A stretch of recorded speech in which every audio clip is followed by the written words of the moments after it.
Humid, though, with a couple of showers and a thunderstorm, mainly later in the day, the high of 77. Tuesday, cloudy, less humid, quite comfortable, the high of 76. A gorgeous midweek day on Wednesday with partial sunshine, the high of 75. And then Thursday, pleasant with a mix of clouds and sun, a high of 77. I'm meteorologist Jason Caterina in the WTIC Weather Center. All right, it's 80 right now under hazy sun in Hartford. On Wall Street, the Dow is up, 152 points. NASDAQ is up 51. S&P is ahead 14 points. For these stories and more, go to WTIC.com. I'm John Silva, WTIC 1080 News. Looking for the best ways to prepare for retirement? Then be sure to tune in to Johnson Brunetti's Money Wisdom with Eric Hogarth tomorrow morning at 8:30 right here on WTIC News Talk 1080. Start your day with all the latest sports information. Matt Soroyce has updates from the Cordell & Cordell Sports Desk at 15 and 45 past every hour. Only on WTIC News Talk 1080.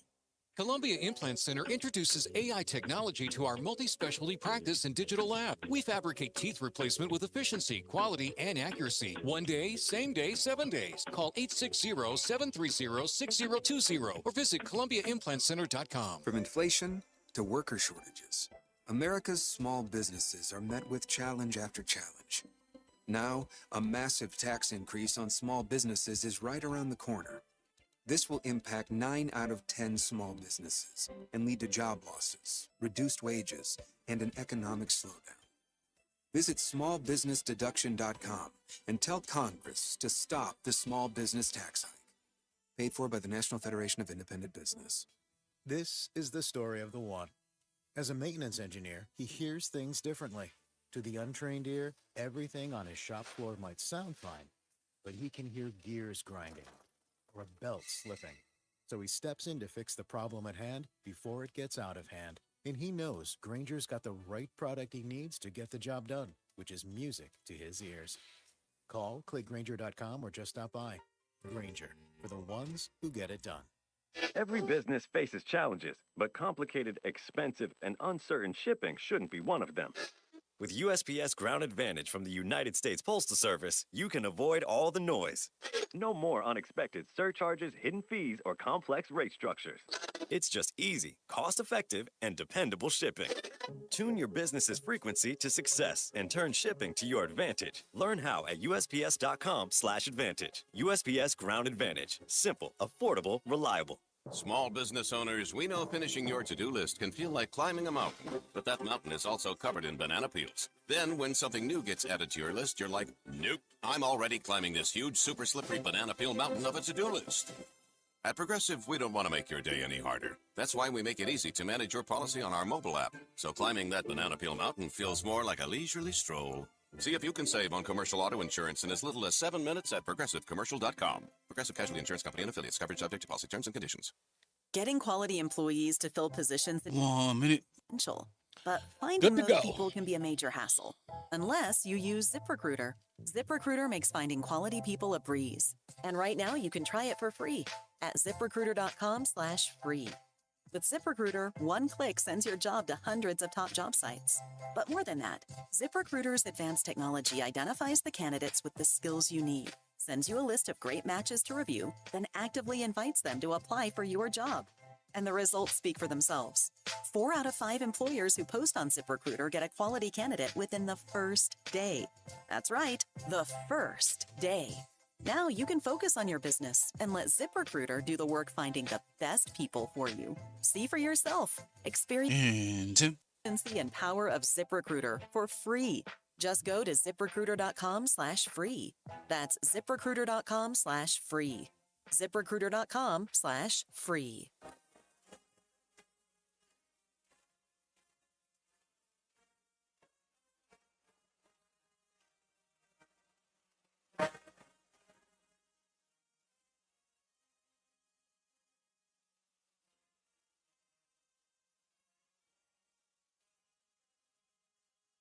This is Reese on the Radio, filling in for Todd Feinberg on WTIC News Talk 1080. This guy Louis Dumps over here, he owes me $20. It's been 2 weeks now, and every time he sees me, he keeps dodging me. Yeah. He's becoming a real pain in the ass. I mean, should I crack him one or what? What's the matter with you? What have I been telling you? Sometimes hurting somebody ain't the answer. First of all, is he a good friend of yours? Nah, I don't even like him. You don't even like him. There's your answer right there. Look at it this way. It costs you $20 to get rid of him, right? He's never going to bother you again. He's never going to ask you for money again. He's out of your life for $20. You got off cheap. Forget it. You're always right. You're always right. Yeah, I'm always right.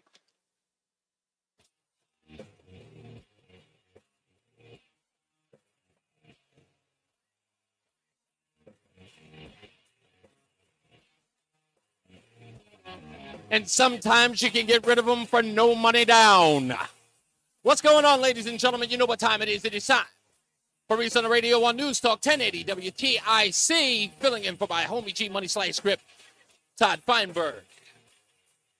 It is August the 16th, 2024. I went to go see The Far Side last night. We'll wait until later to talk about that. But you know what today is, folks. The airing of grievances. I got a lot of problems with you people.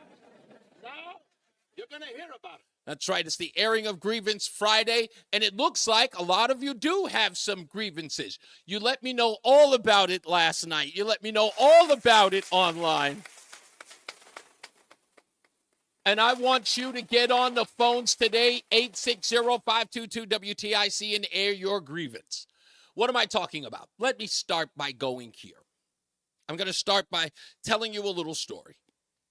Back in the mid-90s, speaking of going to see The Far Side, the mid-90s, everybody I knew in New York City had a pair of rollerblades. It was the big thing. Everybody, it didn't matter who they were, they all looked like they knew how to ride them. And I, because I'm uncoordinated, I didn't really think that I could, but I really wanted a pair of rollerblades. But at the time, to try to buy a pair of rollerblades was like trying to buy the first VCR. It was like $700 to buy the first VCR. And rollerblades were the same. It's about $500, $400 to get a good pair, maybe even $300. But I was working, a little 9 to 5, paying me roughly about $8, $9 an hour. So I didn't really have that kind of disposable income. And a friend of mine told me about a little shop in Chinatown that was selling rollerblades, dirt cheap, brand new, for just $100, $99.95 to be exact. And sure enough, I took the train down there to find this spot, and there they were. They were blue and gray. And the blue that was like ugly, it looked like Power Ranger blue, very ugly. But they were brand new, and I wanted to buy them, and I was going to spend that $100 no matter what, by hook or by crook. I take them off the shelf and I pay for them. I take them out the box and I realize that everything in that rollerblade, made with that rollerblade, is made of plastic. There is no cushion, no canvas, nothing. It was all plastic. From inside where you put your foot to the wheels even, all plastic. But I didn't care. I put them on because I wanted those rollerblades. And I put them on and I put them around my ankles. The little straps that you put on your ankles, and I start riding them, and I was scared to death. A rollerblader would have taken, from where I was to get back to Washington Square Park, it's about 2 miles. It would have taken the average rollerblader about 20 minutes to get there. Because I'd never ridden them before, it took me 2 hours.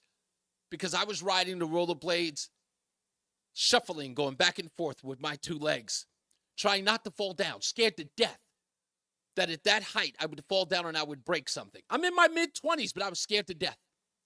And then I come down this block that I know is a shortcut, and maybe I could get there sooner, but I didn't realize it. The whole block is made of cobblestone. Everything, the whole place. On a pair of plastic rollerblades, I went on that cobblestone, and I literally walked my behind, holding every car that was parked on the street through that cobblestone. By the time I got to Washington Square Park, my shins were bloodied because the plastic had tore into my skin, but I didn't care. I was happy to have those rollerblades on. And I get to Washington Square Park, and at this time I was a regular at the park, so I would say that I knew about a good 40, maybe 50% of the park goers there during the middle of the day, especially on a weekend. I probably knew 70. So it's regular stomping ground. And I come into the park with the rollerblades, and everybody knew I was going to get them. And when I came into the park, the faces came to me, and they were like, "Yo, Reese, you got him. Reese, he got the rollerblades." And I come in, and all of a sudden, a newfound confidence came over me, and I rolled those rollerblades down the first hill.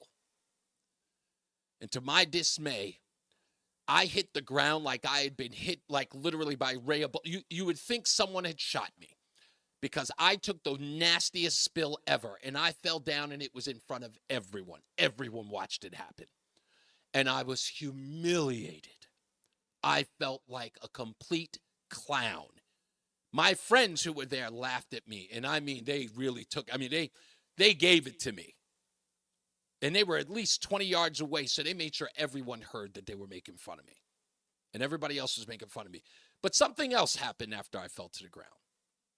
Other rollerbladers who were there saw me on the ground, and they rolled up to me, helped me get up. And they say, hey, is it your first time? And I went, yeah. And they were like, are you okay? And I was like, nah, just more insulted, more, like my feelings are a little hurt because everybody's laughing at me. It's like, dude, all you have to learn is to fall down. Like, everybody's going to fall down. I fall down. Everybody falls down. You just got to learn how to. He says, were you afraid to fall? I was like, yeah. He says, that was your problem. You were afraid to fall. By being afraid, you weren't used to falling. You have to recognize that being on rollerblades, you're not always going to be upright. Something's going to happen and you're going to fall, but you got to know how to fall. And when you do fall, it won't even be embarrassing. It'll just be a natural spill. People will not laugh at you. They will recognize you fell or whatever the situation is, but you'll do it with style and grace, and you'll get back up and no one will even think about it. You'll fall to the point where nobody will even say, oh man, you okay? They'll almost naturally respond. Hey, you all right? And I was like, no, I'm good. And go rollerblading. Well, 2 weeks later, after I finally learned how to fall, I was up on 116th Street rollerblading in the opposite direction of traffic on 5th Avenue with a pair of used rollerblades that I found somebody was selling for about $100, and I put those things on, and I was riding rollerblades for the next 3 years, and I was a pro. And trust me, I bumped into people getting off buses, getting out of cabs, and somersaulted sometimes running into them. But I just got up and kept trucking. I got used to it because I knew how to fall. And I didn't have knee pads or elbow pads or anything. But I learned how to fall. And I learned something from it. For the rest of my life, I knew that no matter what successes you have to be able to learn how to fail. Now, what am I saying here? There were a lot of people who made it very evident to me yesterday that I sort of suffered some epic fail yesterday in my conversation with Senate Majority Leader Bob Duff of Norwalk. But on the other side, for some odd reason, I got all of these people who are contacting me, friending me on Facebook, wanting to get to know me, sending me messages. Hey, man, get in touch with me, man. I love the interview. I said, okay, fine, that's good. So let me address that for the people who obviously are very, very adamant or animated about that conversation with Senator Bob Duff. I hear you. It did not go the way that you wanted it to go. It didn't go the way I wanted it to go. But I'm in control of that conversation. I was in control of that environment, and I let it get away from me. So I bear responsibility. There are no excuses for the interviews that I conduct. There are none. I wanted to go one particular place to see if we could get a bipartisan solution to people's problems with Eversource and Pura in talking to somebody from the other side of the aisle. And it got into politics, and then it got heated, and then I was flustered, and I lost my way, and I should have been, as one person put it, I think, on Twitter, I should have been more prepared, and I wasn't, and I take full responsibility.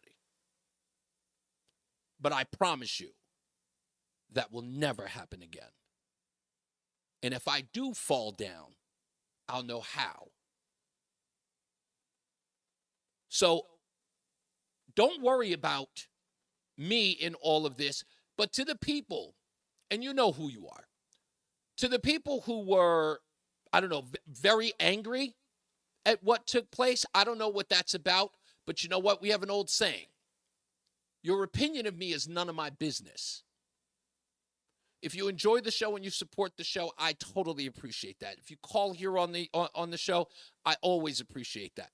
I believe that there are acquaintances that I've had on this show, that people who have called here that I've gotten to know, that I call personally off the air, exchange pleasantries with, even sort of talk about other day-to-day stuff, who have my personal phone number or ways to get in contact with me. And I think that there's nothing wrong with growing your personal sphere of people you get along with, and if not, will eventually become friends, if not members of your family. And that will be great. That will always be great. And I don't shun more love. I want everybody to have more love. But the hate, don't get me wrong, I love that too. I await the hate because I'm not perfect. I don't expect to be. But if any way that I failed yesterday, I took ownership of it. I take ownership of it. I listened to it. I read the comments. I read what was said, even the harsh stuff. I never took it personal. I won't take it personal.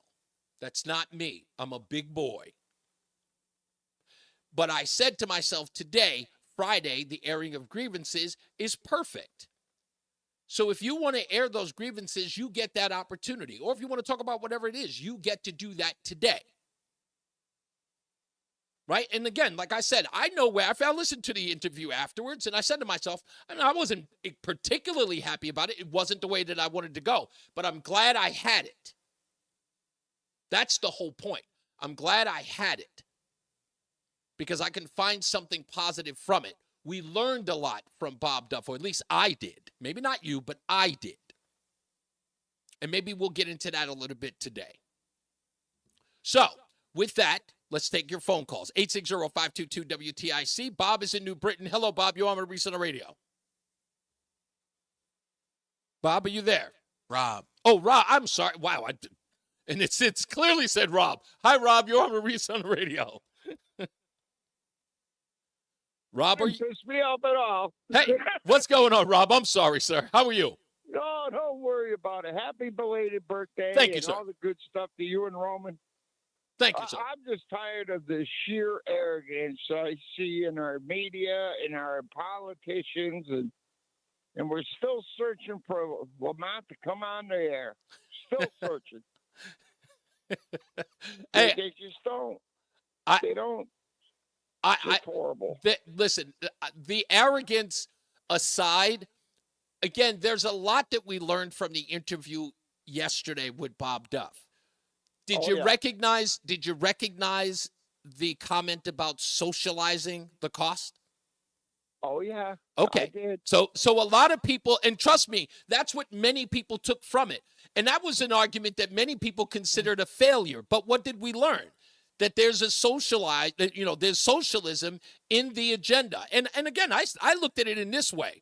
I said what I wanted to do was to find out how we could get to cutting costs immediately. The millstone issue is a millstone issue that started in 2017. If they can't solve that's not something we can solve today, but what's something we can solve right now? And that is this green energy nonsense, because that's a tax no one wants, no one needs, and there's no situation where you would remove that payment and it affects something that would initially crash by removing that payment. Right? And don't forget it was, you're right, and don't forget it was forced on us. Exactly. So if you were to stop that cost right there, who would it affect? No one. So that's the conversation I was trying to have with Bob Duff. Is like, look, okay, we'll deal with the millstone stuff when we deal. That's why I said, look, we'll talk to Republicans and talk to them about the millstone stuff, but that's not an immediate fixture. What we can fix now is this green energy subsidy that no one's using. Let's stop the payment on that so we can alleviate some of the customers' costs right now. And I don't think he wanted to hear that because that was too important to him. And that was the point I was trying to get across. Exactly. And just so you know, Milford Oyster Fest tomorrow, 2 o'clock. 2 o'clock, Living Color is playing. Oh, wow. Oh, that's got to be great. That's going to be great. Oh, man, I'm going, bro. All right, man. Have a good one. Have a great one. I love you guys. Thank you, sir. All right, let's take later. Let's take Ralph in South Carolina. Hey, Ralph, you're on with Reese on the Radio. Reese, how you doing? I hope your day's going well. Oh, man, I'm every day above ground, my friend. I'll tell you, what bothers me, and I'm down here in South Carolina. I was in Connecticut 70 years. Mm-hmm. And the voters in Connecticut will vote for a Democrat if it was a glass of water, like Pelosi said, and had a D after its name. That's the problem you're dealing with. Either ignorance or people don't care about their country. They only care about party. Will it ever stop? I don't know. I really don't know. I'm certainly hope it does. And another thing, too, and this is maybe it's just me, Reese. How can Trump come out 2 months earlier talk about getting rid of taxes on tips? Kamala does it, takes it from him, and the union endorses Kamala.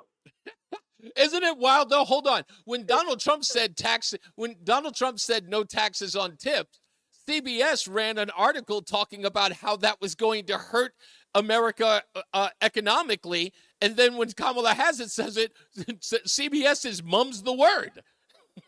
There's no report on it. In fact, they start raving that Kamala Harris is supporting this initiative. And what she's doing now, what she's proposing, and my question to you, Reese, and I don't care what people say, are the American people that stupid? Are there that many stupid people out there that are saying, oh boy, this sounds great, but the real world eventually is going to catch up to everybody. A lot of people, unfortunately, are not living in the real world, but I'll talk about that because, trust me, I've got more Kamala stuff coming up in the next hour. Thank you, Rob. We'll go with Rob Lick the Boot is on hold, so I haven't heard from him in a while. We'll keep him on hold. We'll catch him on the other side of the break. But like I said, folks, it is the airing of grievances. The airing of grievances. I got a lot of problems with you people. So get on the lines and let me know what your grievance is today. Hey, even if it's yours truly, 860-522-WTIC, 860-522-9842. Reese on the Radio, News Talk 1080 WTIC. Did you ever come home on a hot day, open your door, and your air conditioner just doesn't feel right? That's a real summer bummer. Say, come on into Campbell. From a simple seasonal tune-up or an air conditioner repair to the installation of a much more cost-efficient cooling system, Campbell's got the cool tools. Veteran-owned and managed, Campbell Heating and Cooling. Visit CampbellCooling.com. Campbell Cooling uses all major name brands, including American Standard and Mitsubishi heating and cooling equipment. Let our expert technicians cool your home this summer. There's a lot happening. Let me tell you, Apple, you are not an idiot for paying $400 for those rollerblades. Trust me, I still have the scars from 1995 on my ankles from those $100 pair of rollerblades. I'm serious. Someone said to me, this is how bad it was. The cuts on the front of my ankle, right? Like on the beneath my shin at my ankle level. The cuts were so deep and so prominent. One day I was walking and this girl told me that it looked like someone had driven nails into my feet like Jesus. That's how bad the scarring was. Anytime I noticed odor anywhere else, I thought I needed another shower, I wasn't clean, or I felt like there was something wrong with me. And then my gynecologist told me about Lumi. It's a whole body deodorant for pits, feet, and privates that controls odor anywhere and everywhere on your body. Since Lumi, I never have to worry about body odor ever again, anywhere on my body. And that reassurance is worth every penny.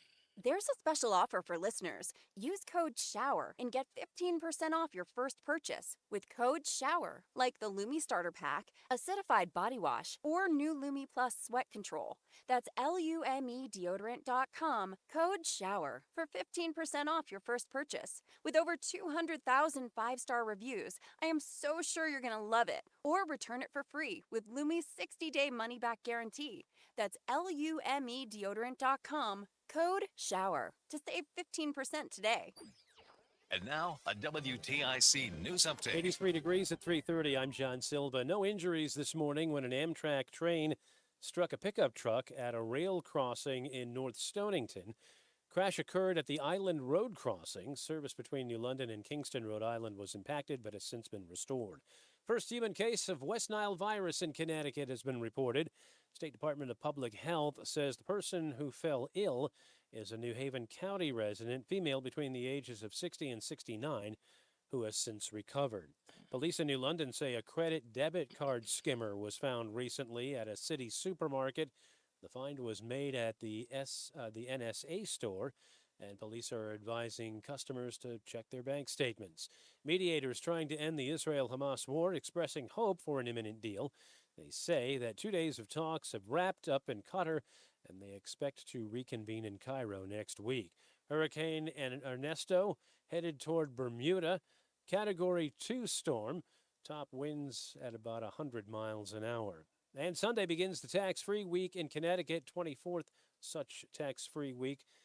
Clothing and footwear under $100 will be exempt from the 6.35% sales tax through August 24th. WTIC News Time 3:31. Here's Jason Catarino with the forecast. Partly sunny, warm and humid this afternoon, the high of 87. Then tonight, under overcast skies, it remains mild and humid, the low down to 67. Mostly cloudy, warm and humid again on our Saturday, the high of 82. There'll be a light breeze out of the southeast. Sunday, humid with variably cloudy skies, the high of 81. Cloudy and humid Monday with a couple of showers and a thunderstorm, but mainly later, the high of 77. I'm meteorologist Jason Catarina in the WTIC Weather Center. Wall Street, the Dow up 112 points. NASDAQ's up 37. S&P's up 10 points. 83 degrees, hazy sun in Hartford. I'm John Silva, WTIC 1080 News. Looking for the best ways to prepare for retirement? Then be sure to tune in to Johnson Brunetti's Money Wisdom with Eric Hogarth. Tomorrow morning at 8:30, right here on WTIC News Talk 1080. This is the story of the one. As head of maintenance at a concert hall, he knows the show must always go on. That's why he works behind the scenes, ensuring every light is working, the HVAC is humming, and his facility shines. With Granger's supplies and solutions for every challenge he faces, plus 24/7 customer support, his venue never misses a beat. Call quickgranger.com or just stop by. Granger, for the ones who get it done. eBay Motors is here for the ride. 120,000 miles of night drives, daily commutes, and who knows how many. Are we there yet? Through countless fixes, elbow grease, and a new radiator, you kept your ride alive. With eBay Motors, you have over 122 million parts to keep it running. And with eBay Guaranteed Fit, they'll be the perfect fit every time. Plus, at these prices, well, we're burning rubber, not cash. Keep your ride or die alive at ebaymotors.com. Eligible items only. Exclusions apply. She posted about us just now. Celebrities can't get enough of Beyond's bespoke skincare line. She has 147 million followers. How do we monetize? She needs a social media associate to help her with the hype. We should repost this. Do we need a hashtag? Indeed can help her hire great people fast. I need Indeed. Indeed you do. You can schedule and conduct virtual interviews all from your employer dashboard. Visit Indeed.com/credit and get $75 towards your first sponsored job. Terms and conditions apply. Men, though it really does go without saying, practicing better medicine almost always means better outcomes for patients. And if you suffer with erectile dysfunction, you certainly want a good outcome. This is Dale for Northeast Men's Health. And because we do practice better medicine, we're the leader in treating men's sexual health issues in the Northeast. ED is a terrible condition. It causes stresses in relationships. It creates anxiety and undue hardships on a man and often on their partner as well. Yet many men suffer for years without seeking treatment. But I want to tell you today that you can be free of ED. Seriously, if you're like most men, the treatments we offer at Northeast Men's Health will work for you. In fact, we have protocols that are effective in well over 90% of cases, which means you can likely enjoy great sex again without the stress that ED can create. You might even find you're performing like you haven't in years. So call us. Your initial visit is only $99 and includes blood work, a medical consult, and if medically advised, a test dose. And if that test dose doesn't work in the office, your visit is free. Call 800-930-5956. That's 800-930-5956. Or go to northeastmenshealth.com. We have 5 offices across the Northeast to serve you. If you have unfiled taxes or are in debt to the IRS, this is important news. The IRS just rolled out a new program to help struggling taxpayers more easily resolve their tax problems. It's called the Taxpayer Relief Initiative, and it opens up powerful new options for people looking to get back on the right track with the IRS. And no one knows this program like the professionals at Optima Tax Relief, America's most trusted tax resolution company. They've resolved over $1 billion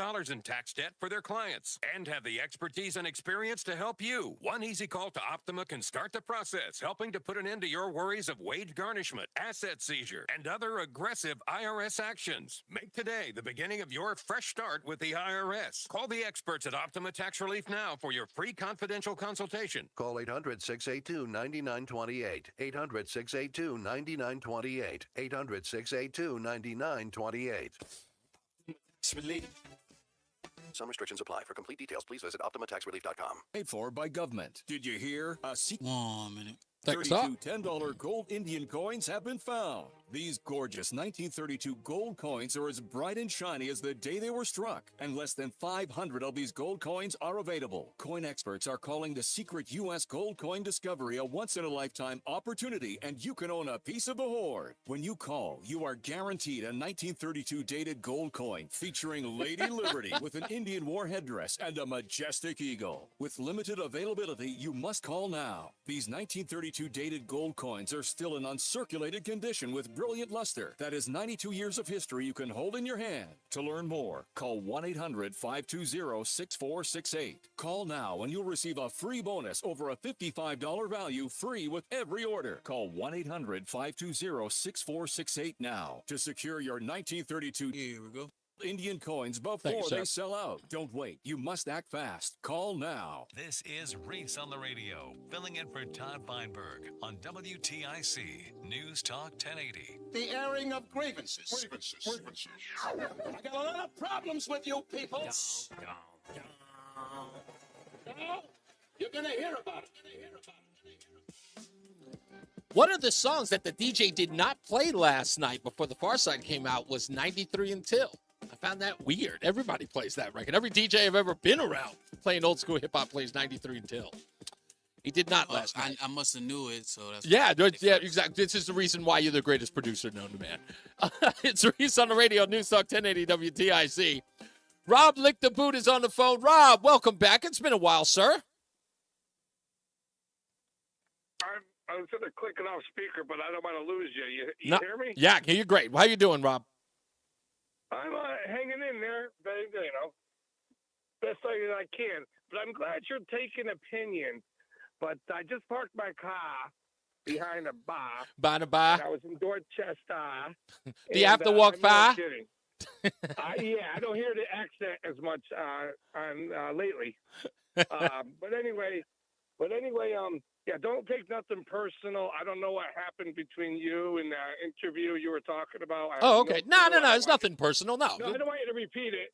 But anyway, that's a good point of view is, I learned don't take nothing personal. Mm-hmm. And I'm about, I was born in 1969, so I've been beaten, been through the ringer a few times, and after a while, you get like an alligator. Let them throw parts at you.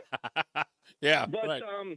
But the other thing I was thinking about is like you were mentioning, if you don't mind, socialism. Yes. The only socialized medicine, in my opinion, but I'm overweight and I am very uneducated. You can get that from other listeners. Mm-hmm. I'm only kidding. But the only socialized medicine is people who work for the government. Right. And that work for the state and federal and local municipalities because their rates ultimately never go up. Right.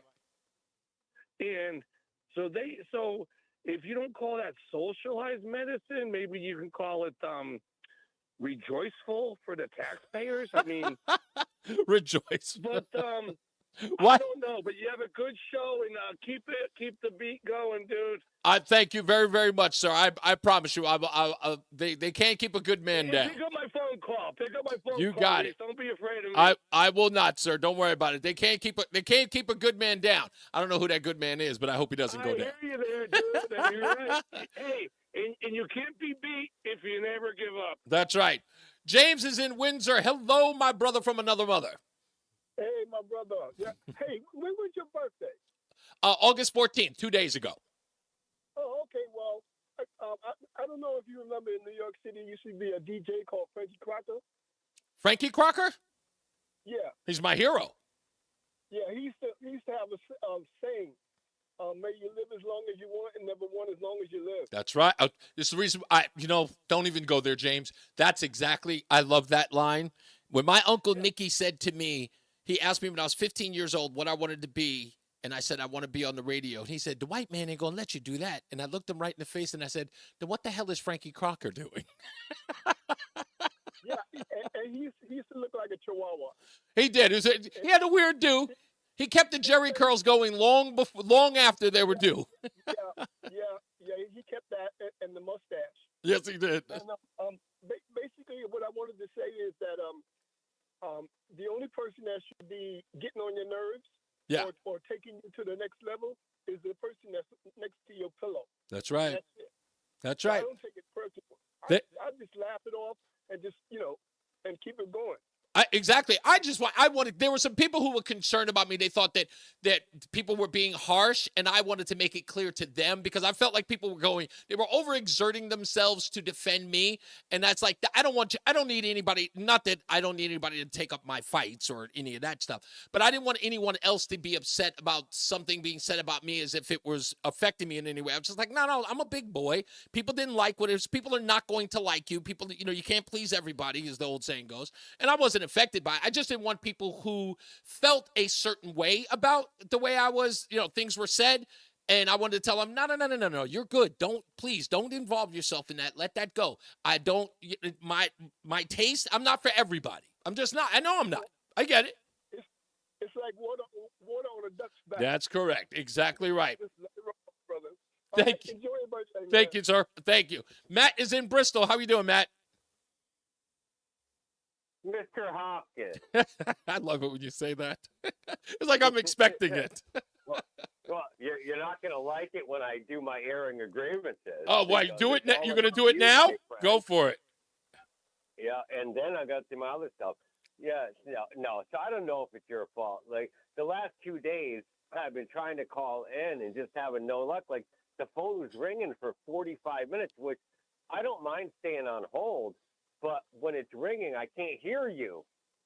I totally get that. Well, so I don't mind waiting. I just mind not Matt, listening. you called. Listen, let me tell you this, Matt. There are certain people who called near the end of the show, and that's you, Mark in West Hartford, and maybe Tim in Hamden. Let me say this. Stick to what works. Leave with the girl you came to the dance with. You're perfect in that spot. I like it when you three of you call in that last half hour. I love it when you guys call in. So just try to stay in that. If you try to call early, it's always going to be downhill from there. Okay. I'll take your word for that. I promise you. Every time, it's almost like clockwork. And when I see your name show up on the dais here, I look at it and I just go, oh, there he is. I know when it's coming, and it's always at the same time. Let's just keep it formulaic. Keep it uniform. Be there when you're supposed to be there. Okay, so it's my fault. No. Not a fault. Not a fault. Let me move. Can I get to the things that I wanted to get to in the last two? First of all, happy birthday. That's Thank you, sir. One thing I wanted to say. And two, Bob Duff. Yeah. So I think he's dyslexic because he thinks supply and demand is demand and supply. Right. Yes, that was an interesting take he took on that. What's that? That was an interesting take he took on that, because he was saying that, in essence, the government was supplying something that the public might purchase. And he was talking that about the subsidy for LED light bulbs, right? It wasn't, in other words, they weren't providing a need that people were looking for. In other words, they were like, hey, I wish the government would make affordable LED lights for us. He was like, hey, here's some LED lights. If you feel like it, go and buy them. They're not mandated or anything, but I'm going to tax everybody else for some LED lights that you might want. So in essence, they're collecting money and buying something that people won't eventually buy. And so that's what I call government waste. He doesn't see it that way. Well, that was the other funny thing, because that was the other thing on my list. He said by changing your light bulbs, you could save 30% in your electric bill. Boom. Does he really think that 30% of your electric bill are your light bulbs? Exactly. Again, what was my point when he said that? When he said that this was going to save you, my pushback on him every time was that they were already subsidizing these light bulbs. And while he's talking about how this was a good deal to save people money, we are having a discussion because of the rising cost of energy. Like it was like he was living in two separate parts of the world, like he was living in a multiverse. Because he was saying that this was beneficial to the customer because it's going to save them money, while he's on the show for one reason and one reason alone. How are we addressing the high cost of energy? So he's keeping something that isn't doing the job he's supposed to be doing. saving people money. And this last one, really quick, just a question. The charging stations he's talking about for the cars, do they charge per kilowatt hour on these charging stations, or is it taxpayer subsidized? I've never understood that. That's a great question, and you're right. And again, like I said, had I been prepared for that, because that should have been a question asked. I should have been prepared for that, because that's an important part of how much cost is going to the consumer, or in this case, the taxpayer, because he doesn't want to call it a tax, but the resident, because that's an important part. And again, I kept reiterating, why is it that 98% of the state is paying for something that they don't use? That's the key part. And he knew. Maybe someone that has an electric car that has been to one of these charging stations, they can let us know if they pay for it or if it's just free. I don't know. Yeah. I don't have an electric car. Yeah, that's a good point. Yeah, if you have an electric car, call us up and tell us exactly how it's being paid for or if it's being subsidized by the state. Thank you, Matt. I appreciate you. Remember, last half hour of the show. Let's go to Kirk in Farmington. Hello, Kirk. You on Reese on the Radio. Hey, Reese. Good afternoon. How are you? I'm pretty good. Oh, my God, I love that accent. How are you? I'm not too bad, brother. Not too bad at all, man. Hey, I'm just calling to give my 2 cents of what's going on right now in this country. So I'm saying, sure. I'm originally from Jamaica, which most people would consider a third world country, right? No, okay. So I'm pretty much versed into the socialistic methods of these governments. You know what I'm saying? Yeah. And I've seen where from one party control the electoral process, they know how to stay in power. And that's what the Democrats here have done. And there's no way they're going to allow Donald Trump. I mean, I support what Donald Trump is saying, right. But there's no way the Democrats going to allow Donald Trump to win. But didn't we believe that in 2016 and he won then? I think that the odds are favorable. Yeah, listen to me. Listen, if I know that Biden didn't win 2020, and they found a way to let him get He to said the it, I White didn't. House. He said it, I didn't.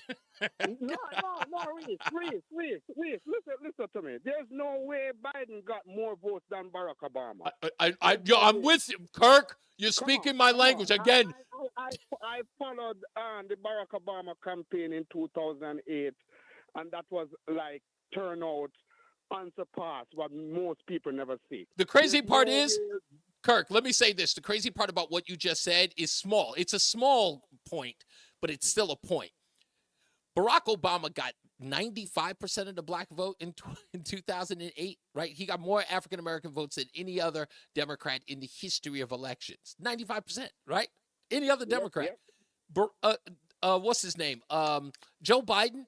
He got less than Hillary Clinton, and he got 81 million votes. Yeah, come on, Ray. Come on. But let me say this, right? A couple months ago, there was an issue in Bridgeport, right? Yeah. Mm-hmm. Where in the mayoral race, where they found a lady stuffing the ballot boxes. Yeah, Pataki. There, right? So I'm saying, if the Democrats can do it against Democrats, what's going to stop them from doing it against Republicans? You know what? Like I said, I don't know if you heard me say it, Kirk, but when I made the argument in 2020, I said this.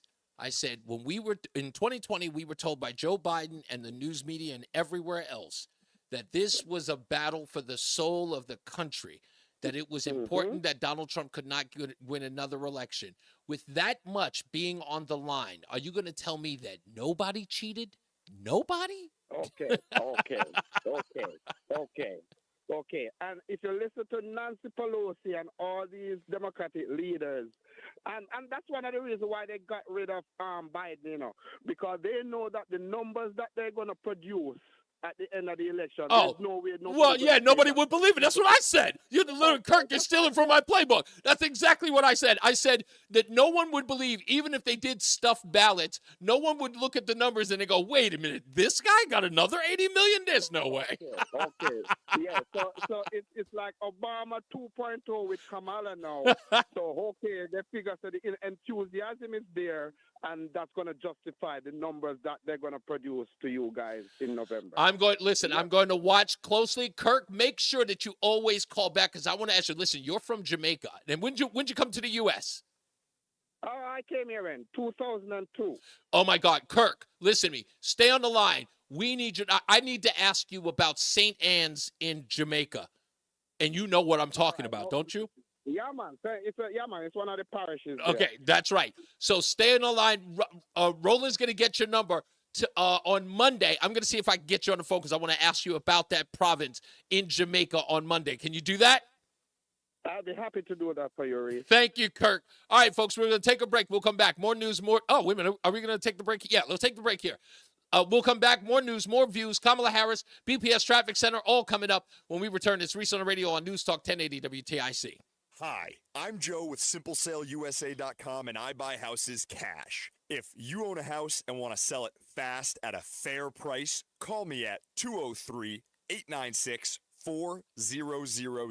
I can pay cash and close in as little as 7 days. I buy houses in any condition, any price range, and more importantly, anywhere in Connecticut. I'm a private real estate investor who buys several houses a month, and I want to buy more. I buy inherited houses, divorce houses, behind in payment houses. I even buy my tenant won't pay me the rent houses. Do you own a house that is trash and needs thousands of dollars in repairs? Great, because I love buying junk houses. I buy vacant houses, abandoned houses, condemned houses, and even foreclosure houses. If you own a house and want to sell it fast, call me at 203-896-4000.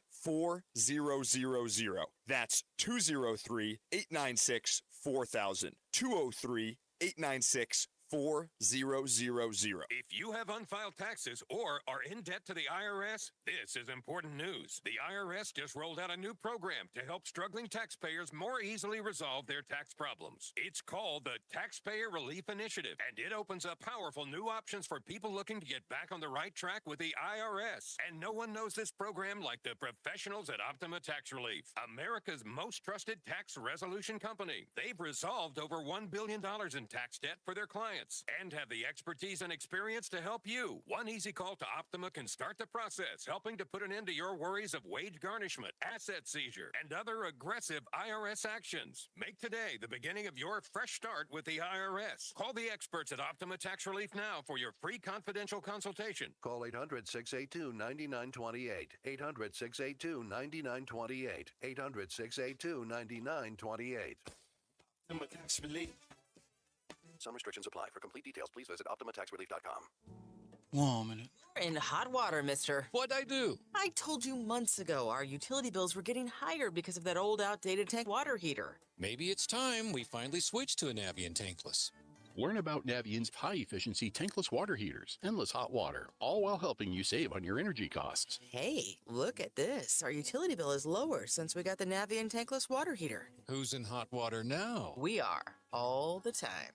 Learn more at tanklessmadesimple.com. Wesley Financial Group is not a law firm. Are you a victim of the timeshare trap and think there's no way out? I'm Chuck McDowell, founder of Wesley Financial Group, the original timeshare cancellation expert. And I'm here to tell you that there is a way out. All you need to do is give my office a call. I will send you a timeshare exit information kit free, explaining how the timeshare industry works and your options for cancellation. Call Wesley now for your free info kit. 800-790. I'll take Armand, and then we got to leave the other two. 790-1400. The airing of grievances. I got a lot of problems with you people. Now,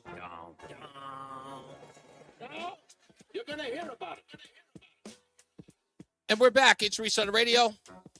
NewsTalk 1080 WTIC. I got time for one more. Let's take Armand in Avon. Hello, Armand. You're on Reese on the Radio. Hey, Reese, I'll make it quick, the best I can. Okay. Happy belated birthday. Thank you, sir. And don't feel bad about the interview you did yesterday. He's an expert at dodging the facts. Okay. So let me give you some facts that you should know next time you get into this discussion. Mm-hmm. One of the things that's funded by that piece on the utility bill is the Connecticut Green Bank. Right. And I'm going to read you how they're funded. The CGB is funded by, there was my phone. Sorry. That's okay. So they're funded, is capitalized by a surcharge on electric bills, proceeds from sales of emission allowances through the Regional Greenhouse Gas initiative, federal competitive and non-competitive grants, the sale of green bank Liberty bonds and notes. So that's key. The Connecticut Green Bank is a quasi-public agency. There's Gotcha. about 8 or 9 of them in the state of Connecticut. One of them is responsible for doing the rehabilitation of the Civic Center. They are a place where the state buries money in programs they want to push. Now, this is more interesting. The head of the DEP is Katie Dykes. She was in charge of PURA from 2005 to 2008, okay? Coincidentally, the vice president of funding programs at the Connecticut Green Bank is Mackie Dykes, Katie Dykes' husband. Ugh. So government has its tentacles all over the place to drive these kind of initiatives. So it's really let me stop you just for a important quick to know- second, Armand. So, okay, Yeah. so you're talking about the Green Bank, right? That's correct. The money that's coming from that part of that EverSource, the public benefits charge, part of that money is going to this Green Bank. Is that what you're telling me? Absolutely. Okay. You hear Bob Duff mention that? Yeah, I heard exactly. I know that exactly what that. This was part of my issue about that green enemy or this sort of slush fund, if you will. He wouldn't call it a tax, which in essence it is, whether you like it or not. But that money's going into this Green Bank, and the Green Bank is a government bank. No, it's a quasi-public agency responsible for driving public initiatives as this quasi-public agency. I'll give you what their mission statement is. The Connecticut Green Bank's mission is to confront climate change by increasing and accelerating investment into Connecticut's green economy to create more resilient, healthier, and equitable communities in support of state goals. So here's the state taking money from the taxpayer and putting it into a bank that they can, of course, push their own initiative. Aaron, hold on for me. Armand, I'm sorry. Hold on for me for a little bit. I want to get into a little bit more of this on the other side of the break. For now, let's get into the BPS Traffic Center with Mark Christopher. Hey, Mark. Hey, Reese, good afternoon to you. Good afternoon, everyone. Well, if you're on the southbound side of I-91, look for delays in Hartford 34 down to 32 A and B. And then you're going to see another bump down by exit 28. We have an accident now, 91 southbound between 24 and 23. That is taking up the left and left center lane, so look out for that. If you are traveling now, you know what? I'm trying to figure this camera angle out here. It may be maybe northbound. Let me re-say that. Looks like it's northbound between 23 and 24. The left and left center lanes out, so you want to stay to the right, northbound 91. Once you get around that, good ride into downtown. Southbound 91 slows 34 down to 32 A and B, and again down by exit 24, probably rubbernecking at that northbound crash. Now, if you're on the eastbound side of A4, you got delays from exit 41 South Main Street up to 46 Sisson Avenue. Westbound 84 is tied up approaching 56 Governor Street into the downtown tunnel. 291, 384 looking east. Good east of the river. If you are traveling to eastbound, that looks good. Glastonbury into the Marlboro exits. Traveling right now into Middletown, 9 northbound delays Harbor Park to the Aragoni Bridge. 84 eastbound Waterbury slowing by 18. Southbound Parkway, you got delays 61 to 60 in Hamden, and 95 southbound New Haven tight from exit 46 down to 44. Traffic and weather together on the 8s. WTIC News Talk 1080. WTIC.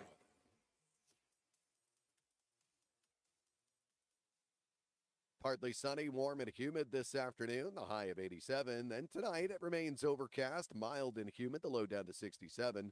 Saturday, mostly cloudy, warm and humid, the high of 82.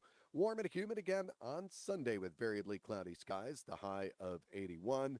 Monday, cloudy, humid, couple of showers and a thunderstorm, but mainly later in the day, a high on Monday of 77. I'm meteorologist Jason Caterina in the WTIC Weather Center.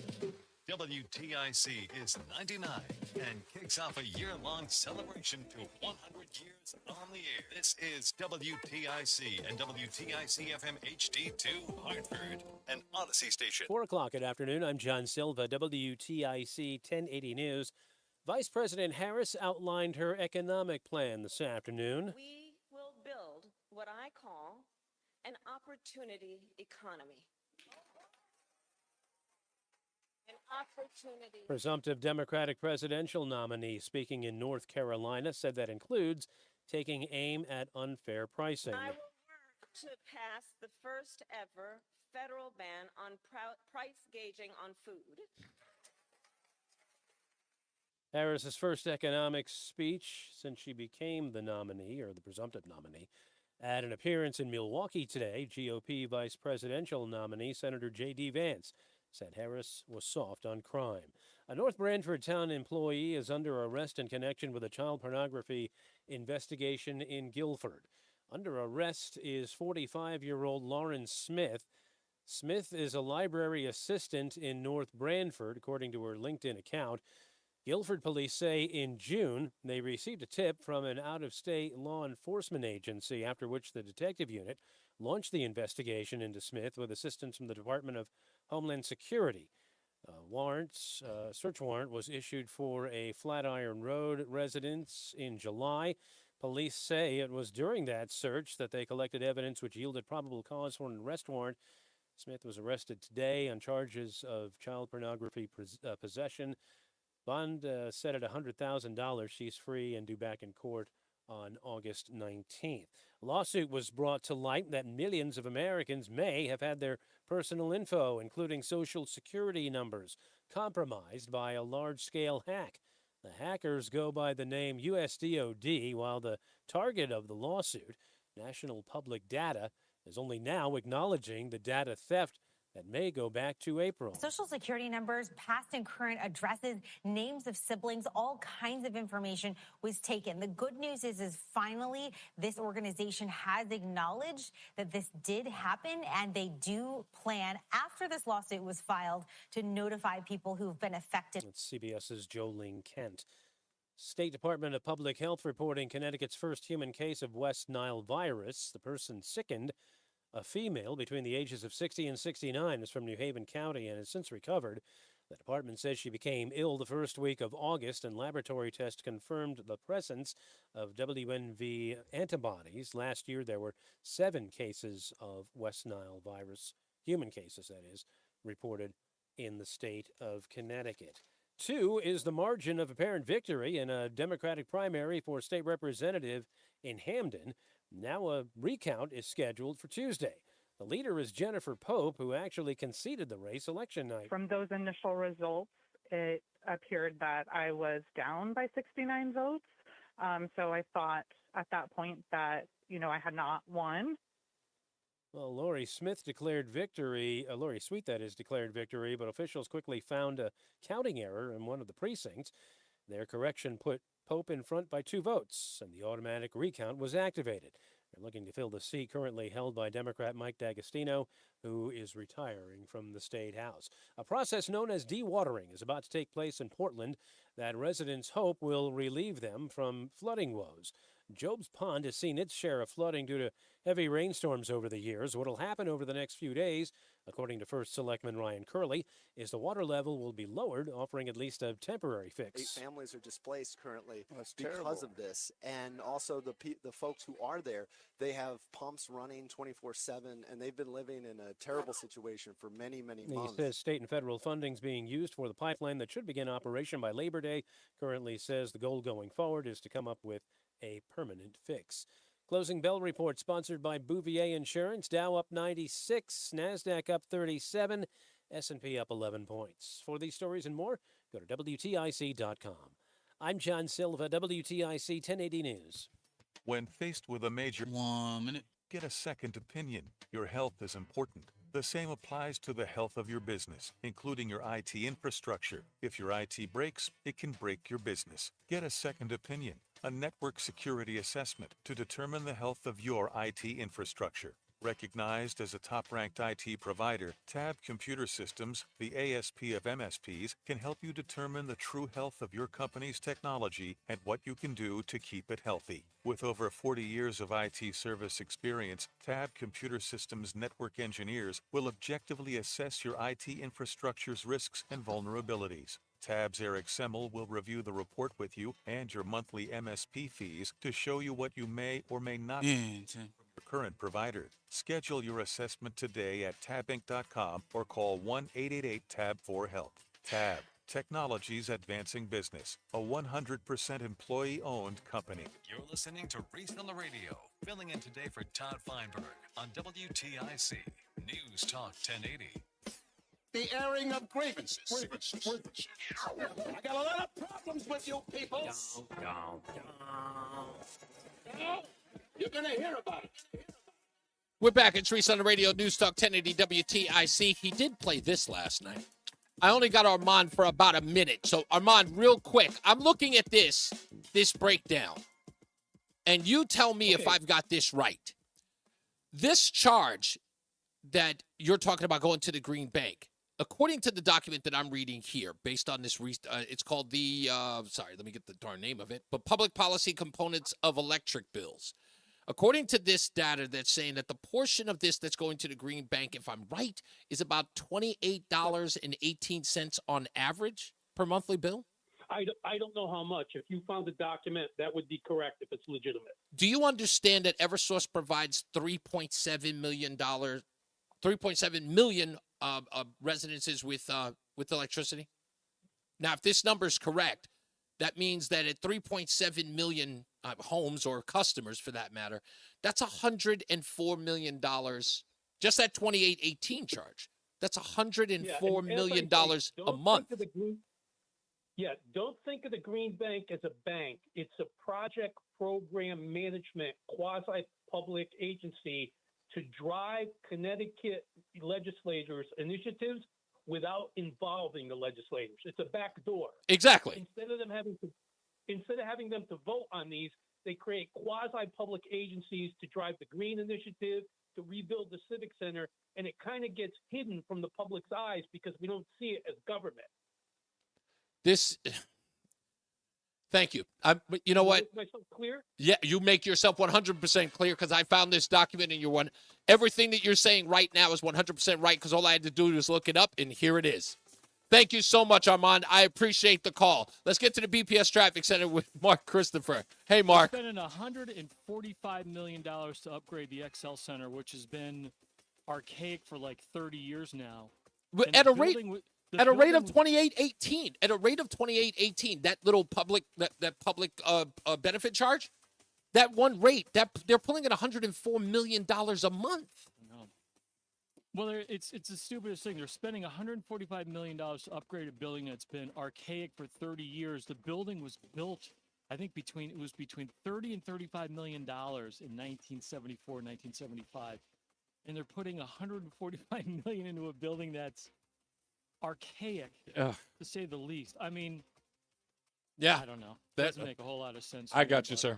The state's so, like I said before, the state's so in debt. Why not just spend $1.5 billion and build a nice building and attract acts and concerts and exactly and revitalize your downtown. I know these buildings generally don't do a lot, but they do support a lot of businesses around the downtown area, and it would bring it back to life a little bit.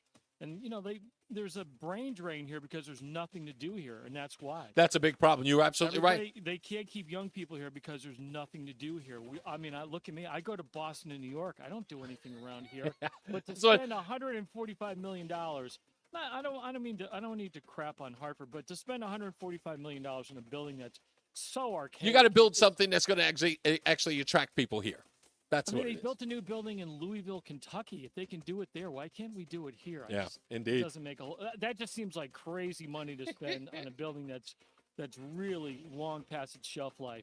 The building originally was built for 10,500 seats. The roof fell in.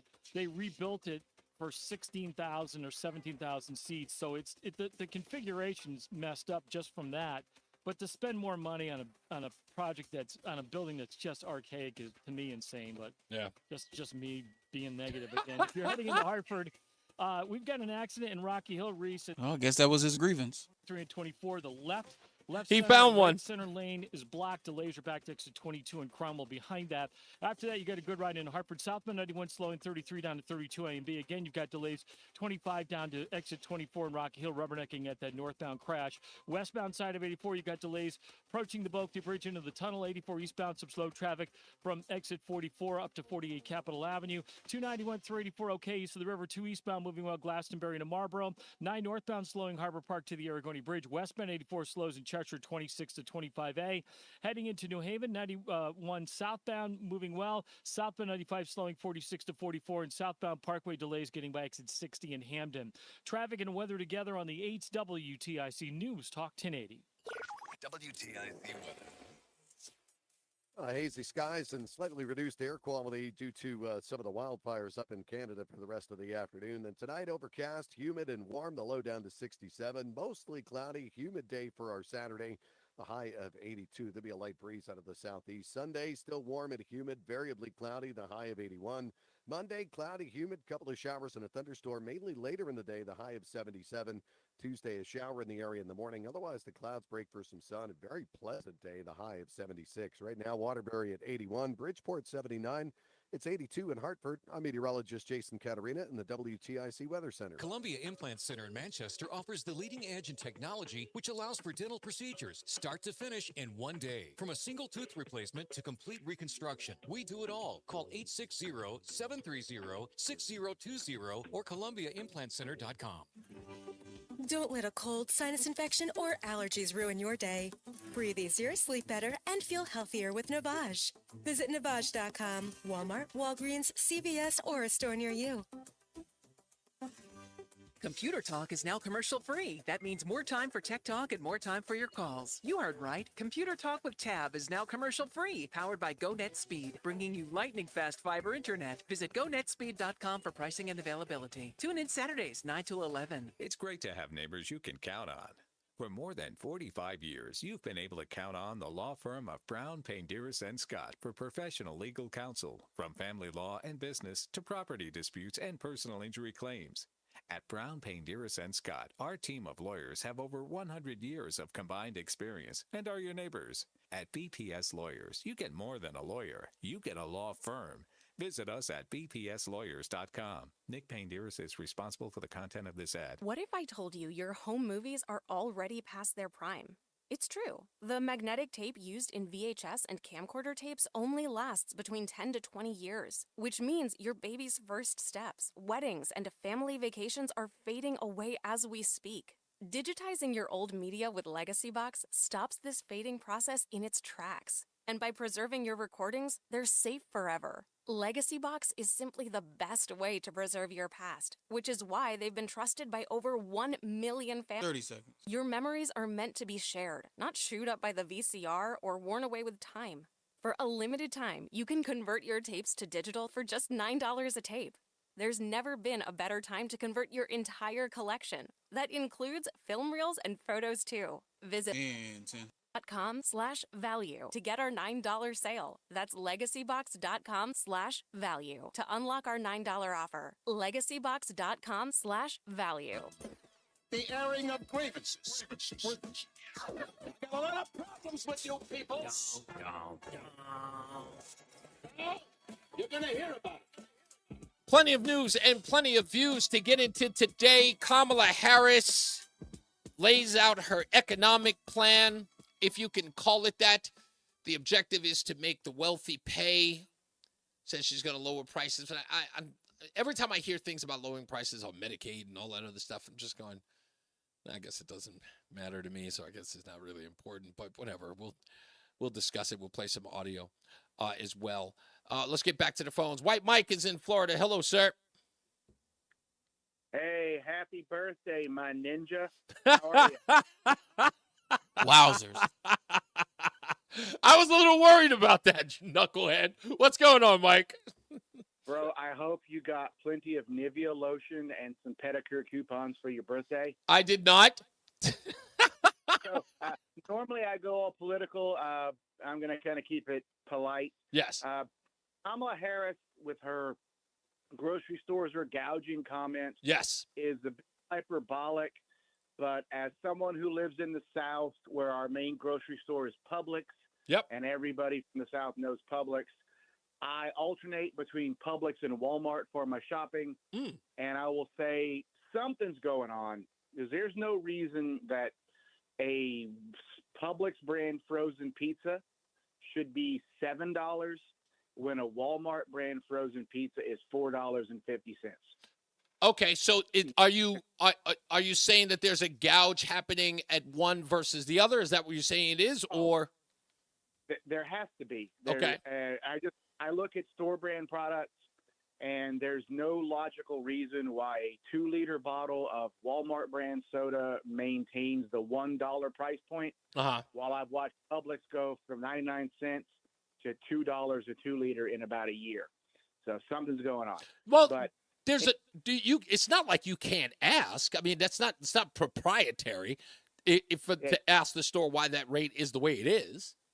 It's got to be a gouge. I mean, there's some economy of scale going on, I'm sure. Okay. Yeah, sure. Publix is not exactly a small corporation. Right, of course. You know, they Southeast. So I don't know. But anyway, I want to get to my area of grievance. Yes, sir. So I have two. One is grown adult people who say the phrase, "I hate cats." What the hell is wrong with you? Like, what? You will never hear a person who likes cats say, "I hate dogs." Right. They'll just, "I prefer cats." You prefer cats, yeah. So grown, because you're a cat person, White Mike. You're a cat person. I've had both. Okay. I like dogs. I happen to like other people's dogs. Okay. I prefer to have cats because for me, cats are a superior pet. They're Okay. low maintenance. Don't start They're that loyal, argument. They're easy. I would never say I hate dogs. Right. But dog people say I hate cats. And I'm like, what did a cat ever do to you? Cats are. Listen, it is a normal thing for people to beef about cats. I was not a cat person until I got my cat, my cat Hennessy. No, it was not named after the liquor. The girl who owned her beforehand named her Hennessy. I just kept the name. But she was a smoke gray cat who, for some odd reason, every time I went to go hang out with Deja, was very fond of me. And she would come in and she would nuzzle me. And it was the only cat I'd ever experienced in my life where she would put her nails or knead into my arm and then sleep there.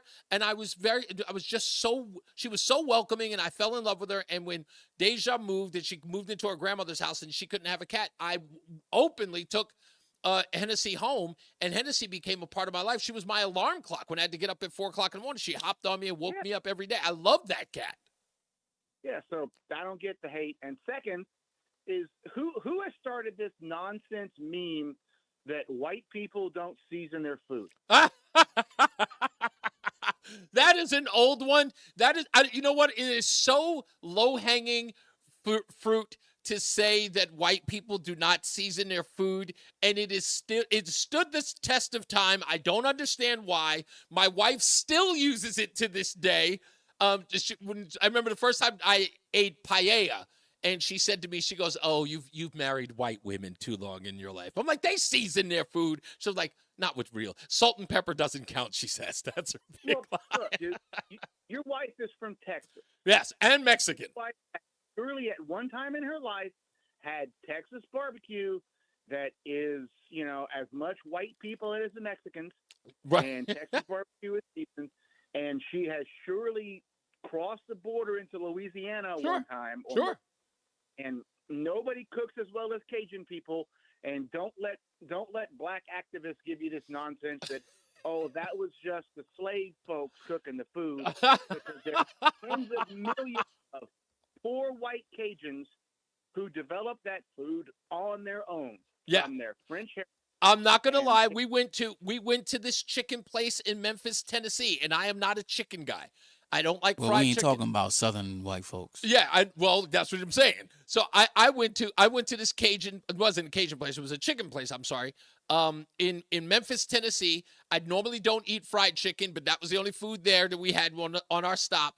And I had that chicken there, and I'm not going to lie. I was thoroughly impressed. I was like, what is going on here? So it's like Southern food. And the owner was white from the South. He, obviously. Well, yeah, dude, Southern people all eat the same food, Sure. white or black. Sure. It's Southern food, so we can all cook. Now, those weird pasty people in the Midwest, like Minnesota and Nebraska, dude, maybe, okay? but Italians are everywhere, and Italians are white, and Italians season the crap out of their food. So I'm tired. Well, of I'm a hearing big this. you're right. I'm a big fan of Italian food, and that's true. We just went to an Italian restaurant the other day. We just don't wash our chicken with Dawn dishwashing liquid. Who does that? Haven't you- Apparently, black folk wash their chicken with Dawn dish. soap. Never, Incorrect. never have I heard that. That is absolutely blasphemous, Mike. Get out of here. I will talk to you soon. Let's go to Tom in Thomaston. Hello, Tom. You are at Reese on the Radio. Hey, hello. Hey, why are we spending a penny on the Civic Center? We're still paying what? $10 million a year for the baseball stadium? Granted, it gets awards for being one of the nicest minor league stadiums in the big deal. It's a beautiful structure. Don't lie. Why are we giving money for the state to build this? I don't think there's enough pushback, Tom. I really don't. And that was, I was going to air that grievance today, that I really don't believe there's enough physical pushback on people who see that stuff happening in the state. Like, sure, there's a lot of open outrage. It's palpable, but not in the sense that moves people to do something different. I think a lot of these politicians are isolated. People keep telling me that it's overrun by Democrats and it's a one-party state. But you know what? It's got to be more than the vocalization of your dismay about what they do politically. It's got to be a physical pushback. Now, what I mean by that is, again, I don't want people running around punching people in the face. Don't get me wrong. That's ridiculous. But when I say there's got to be a physical pushback, look, we may have to take the route of, some of these, let's just say, ridiculous activists in a sense, and make their presence known. We just don't do that anymore. Maybe some kind of Kent State. If people protested on our side the way that they did a protest against Vietnam, maybe change will come. Hell, if we pulled one of these Black Lives Matter protests sans the burning of buildings, maybe people would pay attention. Thomas, I think go ahead. I'm sorry. People are too busy. I get it. I get that they're busy. Or doing nothing to get money from the government. Yeah. And hey, I didn't even mention that stupid bus system. That's ridiculous. Yeah. If the Civic Center was gonna be redone and make money, somebody would have done that. Some businessman. No one does it because for whatever reason, it's not. Maybe it's not in the right place. Maybe it's in the wrong city. Perhaps somebody in government thinks it's an eyesore and they think it's a problem that they can solve.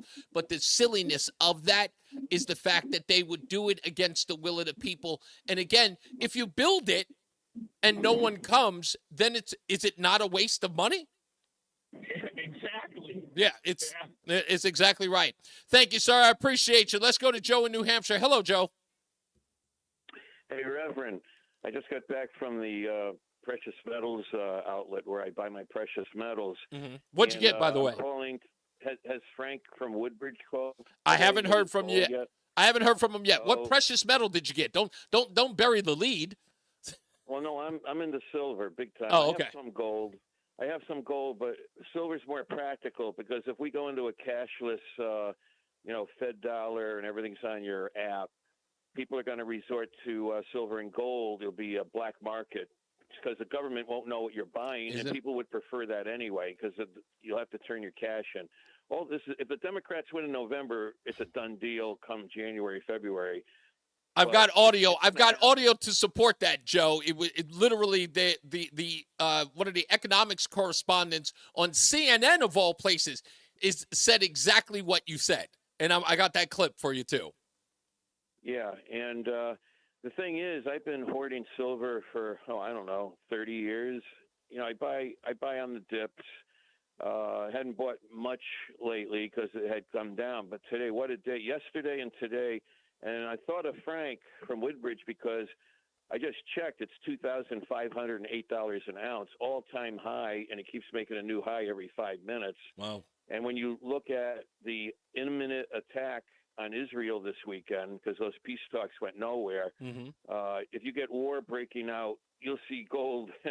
It might go up 5-10%, with the oil embargo. And Is all that a goes with it. doomsday? Is that a doomsday markup? Do you think it'll be sort of like sort of a panic, Well, if you will? Well, I found over the years with gold and silver, the trajectory is always up. And you do have incidents where it'll come down a lot in a short period of time, but it always comes back and then makes new highs later. But it takes events to really stroke it, to stoke it. Yeah. And what's about to happen with Israel, with Iran and, Hezbollah and Hamas could be a big stoking over the weekend. I think that's why it went up a lot yesterday and today, among other things, inflation, this and that. But at $2,508 an ounce, it's never been over. I think it kissed 2,500 yesterday or the day before, but it didn't close at 2,500. It's going to close above 2,500 today. So you can have a huge uptick next week. Who knows? 3,000 could be attained in a week. I mean, it's that volatile. I remember 1979, 1980, you had like a tripling in 1 year from the price, beginning of 79 to beginning of 80. But it's the thing to own if you want to protect your assets or just have, for little guys, if, not everybody's like Frank. They can't go out and buy 500, 600, 700 ounces of gold out of their savings account. But, for the little guy that, has a little money, I would get some silver coins because you can barter with them. It's so funny. That's what my wife's been doing ever since because, someone told her how to do that, even with a little bit of money, and she's been doing it ever since. And I was literally going to do that when I was in between jobs. I had just left U-Haul. I didn't know what I was going to do with my career. And that was one of the things. I was going to be a day trader because I had, had come into some money, and I was going to kind of do that and then possibly get into like getting some silver and stuff. But then another opportunity came my way and I just walked away from it. So now that my wife is into it, I don't have to worry about it anymore. Joe, I have my life savings is in silver coins technically. Oh, hey, listen, I know a lot of people, by the way, like that, a lot. And trust me, more so today than it did 20 years ago. Thank you, Joe. Yeah, and I have the equivalent of about 33,000 ounces now, coins melted into bars. Hey, so what the hell? If you can make an Iron Man suit out of it, let me know. I'm kidding. Well, I'll save you. If you need some silver coins down the road when everything hits the fan, I'll call you up and give you some. Thank you, man. I can appreciate it. Maybe I could use it on the arcade. No, I'm teasing. Let's get to the BBS Traffic Center with Mark Christopher. Hey, Mark. You got everybody fired up about this building now. But that gentleman just made a great point. Yeah. And once again, I can't believe our location. We're between New York and Boston. And you go to New York and Boston, everywhere you look, there's a crane in the sky. In Hartford, you see a crane at the Connecticut Children's Medical Center with their expansion. There's like no other cranes anywhere. And you would think at a market this size, there would be some private investor that would go in there and say... Yeah, it's a good point because you're saying, in essence, everything has to be state subsidized to get anything done around There you go. There's no private money that wants to come in here, and there's got to be reasons for that. Start with the electricity around here. What business is going to come into the state of Connecticut with the outrageous cost? Who's the senator you had on yesterday? Bob Duff. Bob Duff. I give him a lot of credit for coming on because the Democratic politicians won't obviously come on with you. They're hesitant. So I give him credit for coming on, but I don't think he understands the average person. He goes, oh, it's just a $5 charge. Yeah. Well, it's a $5 charge there. And then there's the Family Leave Act. You get whacked every paycheck from that. You got the emissions. You are going off today. I said come up with a grievance. You are getting. Listen, I want clean air too, but the emissions thing is a money grab. I have a 18-year-old van. I go in every 2 years. It blows nothing out. The new engines just don't produce a lot of smog or whatever the heck they're. So everything's a money grab. So you do this, you do this, you do this, you do this. He brushes off the $5, which I understand, but you start adding up all these things, it turns into thousands of dollars. Exactly right. Now I my wife and I are luckily enough we can absorb it, but there's a lot of people that are really hurting. So And I don't think they quite understand that. I don't know. It's the point I tried to make to him. Short point I tried to make to him. And I give him credit for coming on, but I just don't think they get it. I just don't think they understand the plight of the average person. Hey, if you're heading into Hartford right now, 91 northbound, got a crash in Rocky Hill. Up by exit 24. Only the right lane gets by. Delays are back to exit 22, the Route 9 interchange in Cromwell. After that, you're moving well into downtown Hartford. Southbound 91 slowing 33 to 32. Delays again 28 down to 24, rubbernecking at the northbound crash. Westbound 84 tied up 56 Governor Street into the tunnel. 84 eastbound slowing 46 into the tunnel. 291, 384 moving well. 2 eastbound, OK Glastonbury into Marlboro. 9 north and southbound a little slow at the Aragoni Bridge in Middletown. 95 southbound delays 48 to 44 in New Haven, and southbound Parkway delays 61 to 60 in Hamden. Traffic and weather together on the 8's WTIC News Talk 1080.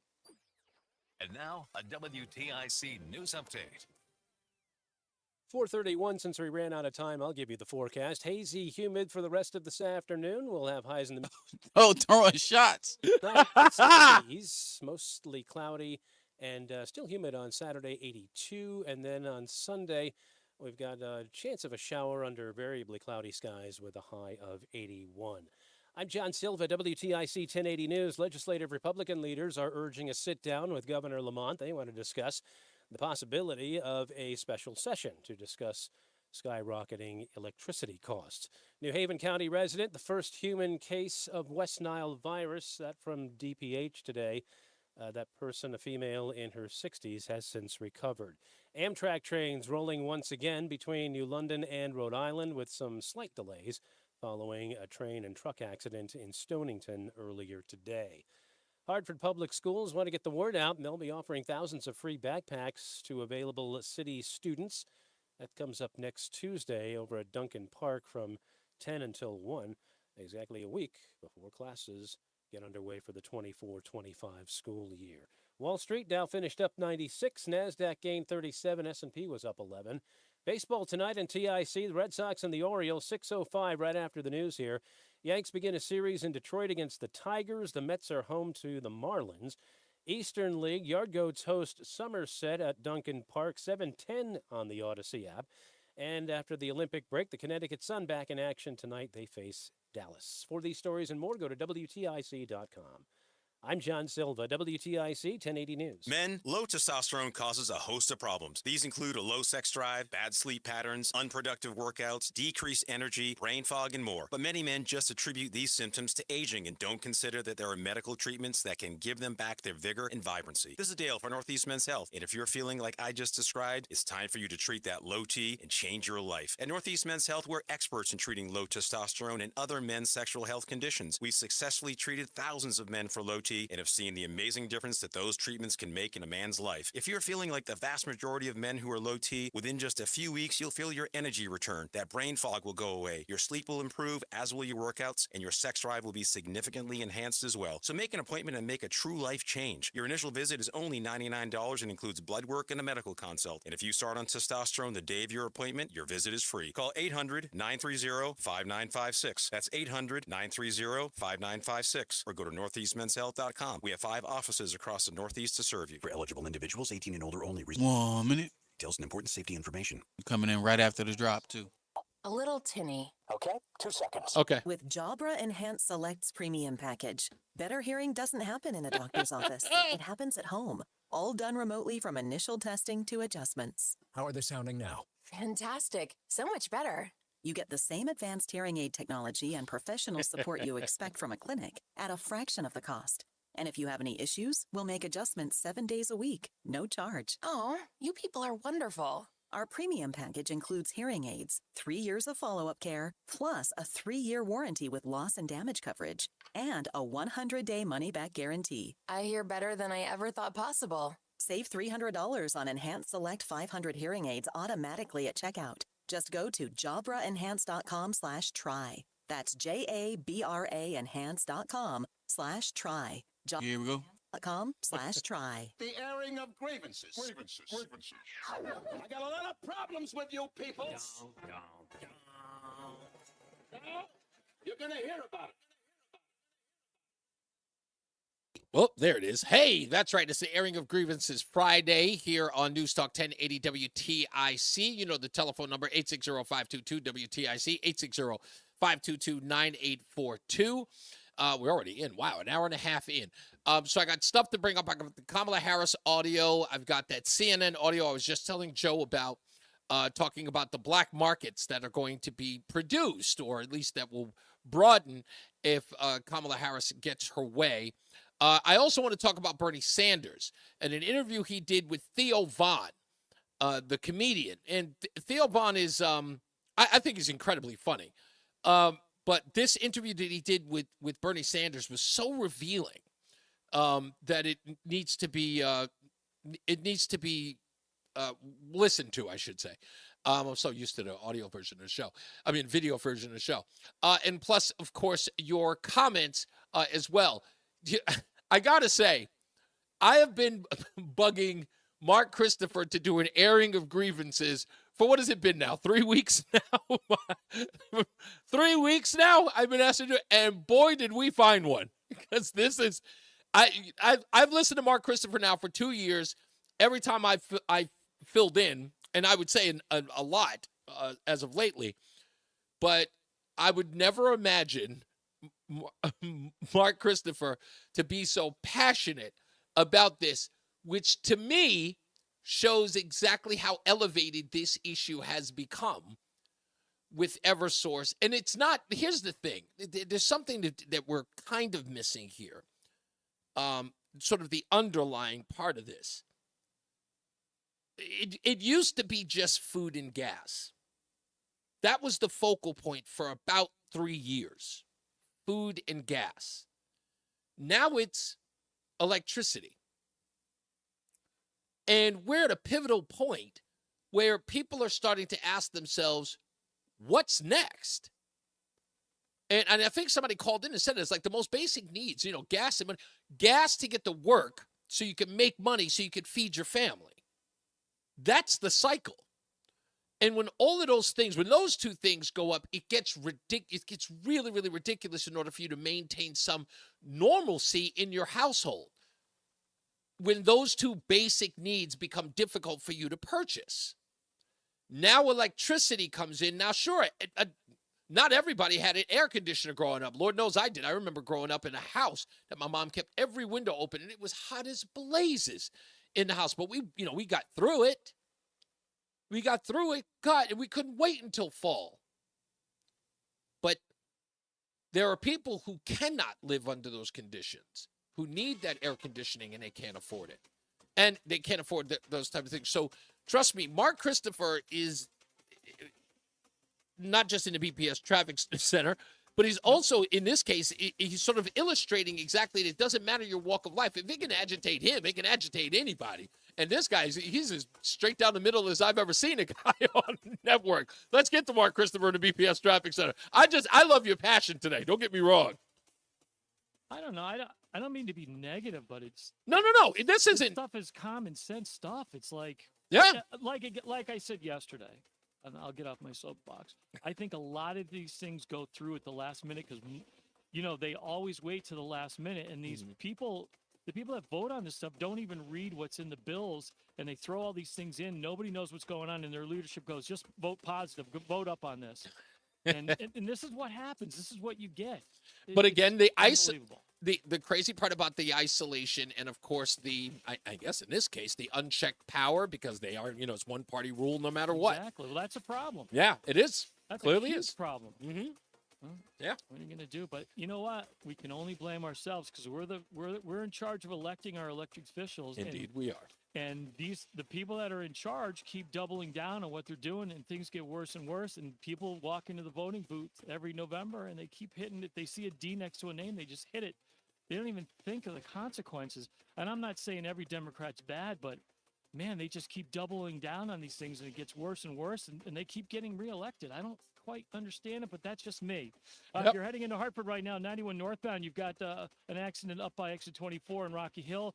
For the Silestine Highway, only the right lane gets by. You've got delays approaching 22, the Route 9 interchange in Cromwell behind that. After that, good ride up into Hartford. Southbound 91 slowing 33 to 32. Again, you've got delays 28 down to exit 24, rubbernecking at that northbound crash. Westbound 84 is tied up approaching the Boakey Bridge into the tunnel. If you are traveling on the eastbound side of 84, look for delays from exit about a half mile before 46th Avenue up to 48 Capitol Avenue.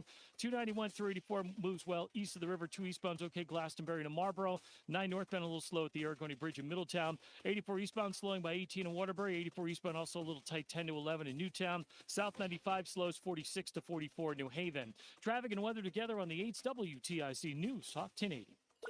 WTIC weather. Hazy sun for the rest of the afternoon and into the evening. Then overcast and humid tonight. The low down to 67. Mostly cloudy, warm and humid Saturday. The high of 82. Sunday, again, warm and humid, variably cloudy. The high of 81. Monday, cloudy, humid. Couple of showers and a thunderstorm, mainly later in the day. The high 77. Then Tuesday, a shower in the morning.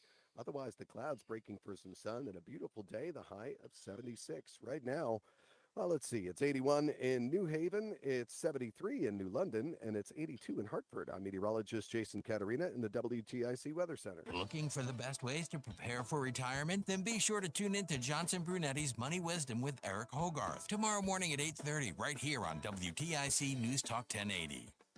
Shop summer brake deals at O'Reilly Auto Parts and get 2 cans of O'Reilly brake cleaner for just $8. Offer valid in store only. The professional parts people can recommend the right brake parts and supplies for your next brake job at O'Reilly Auto Parts. From inflation to worker shortages, America's small businesses are met with challenge after challenge.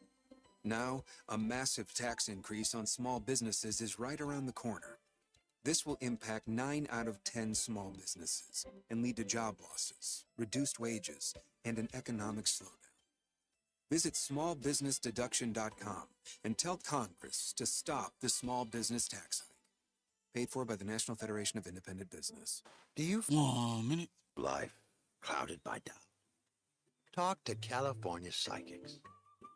Our trusted and accurate psychics are available 24/7, and we guarantee if it's not life-changing, it's free. Download the app or connect with us at californiapsychics.com. Right now, new customers get 80% off their first reading. Experience the joy of certainty. California Psychics. Wesley Financial Group is not a law firm. Are you a victim of the timeshare trap and think there's no way out? I'm Chuck McDowell, founder of Wesley Financial Group, the original timeshare cancellation expert. And I'm here to tell you that there is a way out. All you need to do is give my office a call. I will send you a timeshare exit information kit absolutely free, explaining how the timeshare industry works and your options for cancellation. Call Wesley now for your free info kit. 800-790-1400. 800-790-1400. It is your girl, Cammie. And I want you to know that when I listen to the radio, okay, I listen to Reese on the radio. Back to the phones we go before we get into this Kamala Harris audio, because these phones have been on hold. Let's get to Stephen in Middletown. Hello, Stephen. You're over to Reese on the radio. Stephen? Okay, no hold for Stephen. Let's go to Len in Bridgeport. Hello, Len. Hey, Reese, I want to quote Howard Beale from the Great Movie Network and encourage all Connecticut residents to get up, go to their window, yell, I'm mad as hell, and I'm not going to take it anymore.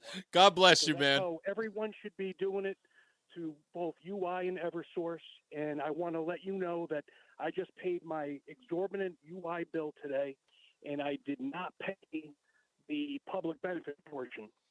And I feel like driving down to Bridgeport Harbor and dumping some boxes of tea into Bridgeport Harbor. Now, did you pay? Len, hold on for a second, because it's important because what you just said.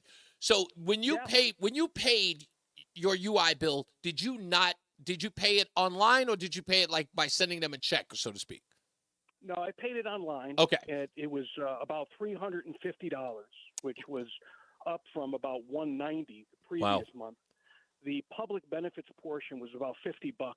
Okay. So I basically paid it $50 short. So my wife. I think that, Go ahead. I'm sorry. No, I was going to say my wife had suggested this. If a discussion like this were to come up, and she's done this before, she called the electric company when we were in the East Coast, and she said to them, and I quote, she told them when she saw that bill, she said, "Here's what I'm going to do. I'm going to mail you a check for the portion of electricity that I use. You're going to take that check. I'm going to write you a note that simply says, I am not paying the state's bills because they don't pay mine." And she sent the check. She did not do it electronically. She sent them a check. They never bugged her about it. They never bugged her. Oh, really? Oh, yeah. Really? She sent it in a note. She sent the check in a note and said, I'm not paying you for this public benefit program. I don't pay the state's bills. They don't pay mine. Because, again, if you take no subsidy, you nor should, in essence, that you're telling me that I'm paying the government's bills. Now, you pay other people's bills. The government pays other people's bills, but if you're not paying mine, there's no reason why I should pay yours. And she wrote that letter to them, and we never heard once from them. So yeah, and I think it's brilliant. I think it's the right move, and I will probably send them a letter.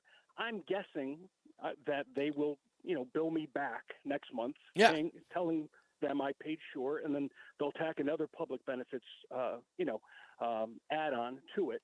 However, I think that most people, if you're mad about it, you should pay it short. You should send a message. I mean, something's got to be said, right? The consumer has to act out and let them know that this is not acceptable. And those gangsters at Pura, I mean, they're a criminal organization. Let's be honest. I mean, that's basically, if they were Italians and shiny tight cut suits, I mean, they'd be the mafia. Yeah. And I think that people have to start, we can talk and complain about it, but I think you vote with your wallet, right? And you vote. You send a message with your money. I'll even use Donald Trump's quote.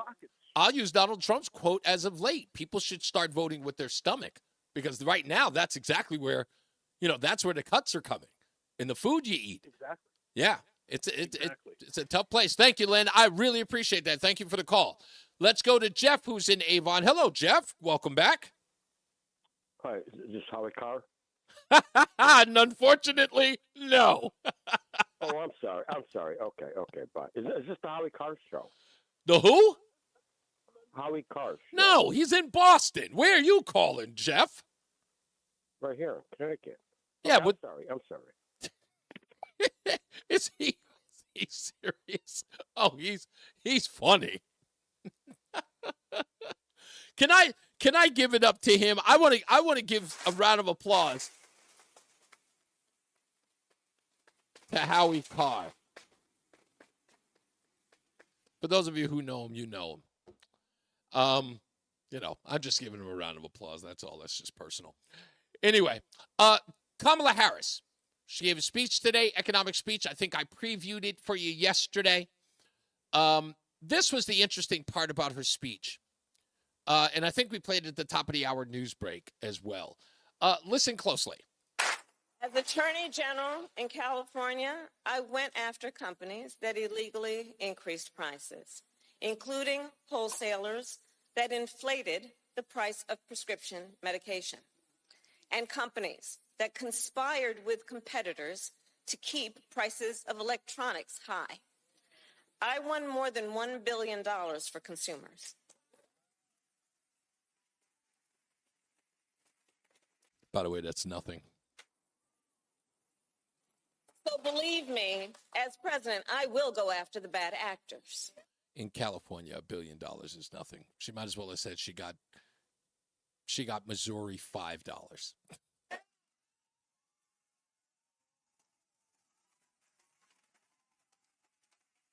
And I will work to pass the first ever federal ban on price gauging on food. Oops. Price gauging? Yep, she said it. Price gauging. She said it, and she's reading from a teleprompter. Price gauging. I couldn't believe it was said, but she said it.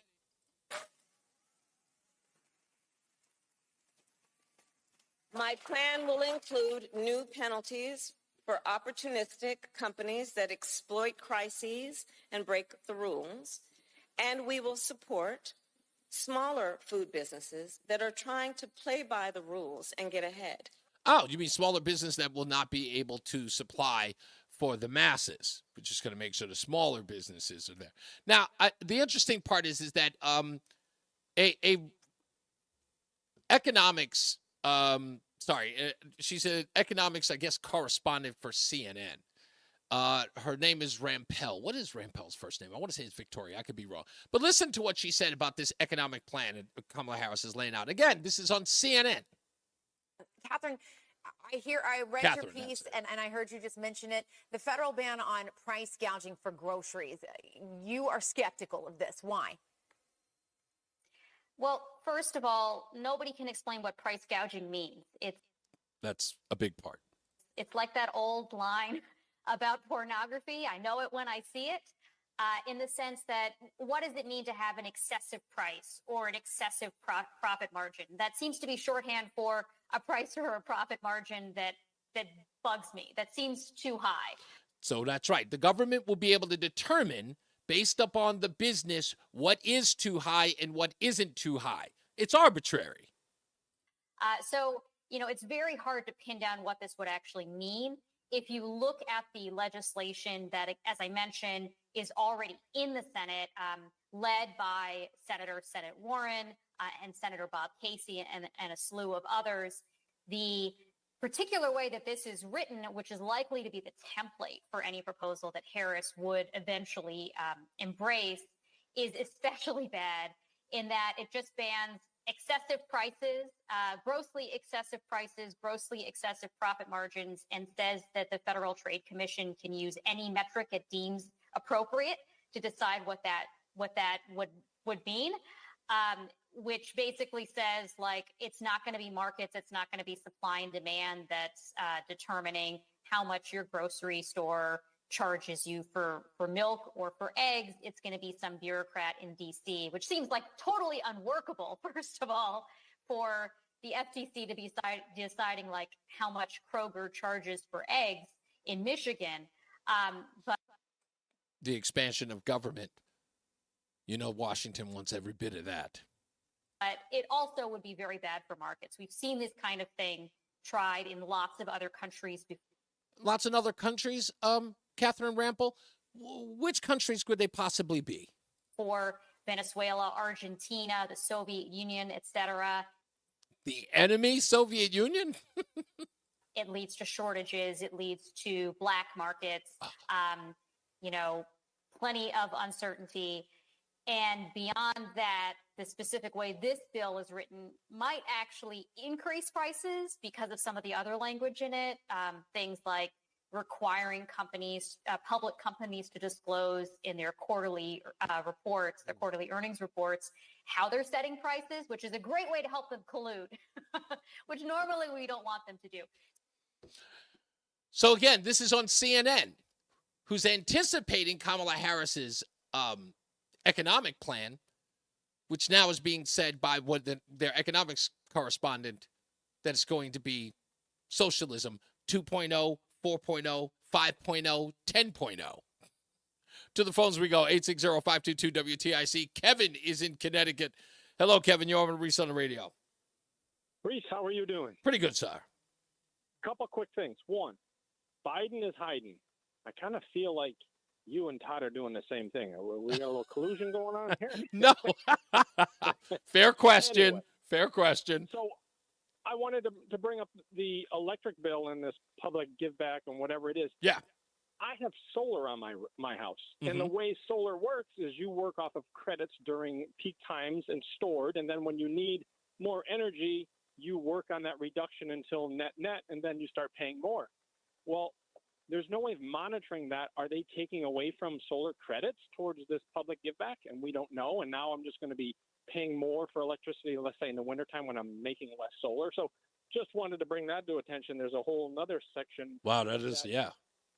That Right? confuses Who that. Yeah, that knows confuses about that? because the objective for you to have solar was not only to bring down your cost, but you're in essence contributing to the, to the whole zero emissions and not using energy. In other words, you are sort of taking the strain off the grid, right? Correct. And we've never paid for electricity, even during the wintertime. We make enough during the summer for a smaller home. So now it's going to be interesting to see this winter when our usage really will be the same because it's just my wife and I. Yeah. Will we be owing more? And then one more thing before, because I know you're busy. If they're going to want to put a restriction on profit margins of companies, why don't we just pass that along for all our Congress and Senate that are doing that in their trading and stock options that they get and 401ks? You mean, are you talking about the capital gains tax? Just throw that up, beyond? Where is it at now? What's the capital gains tax rate right now?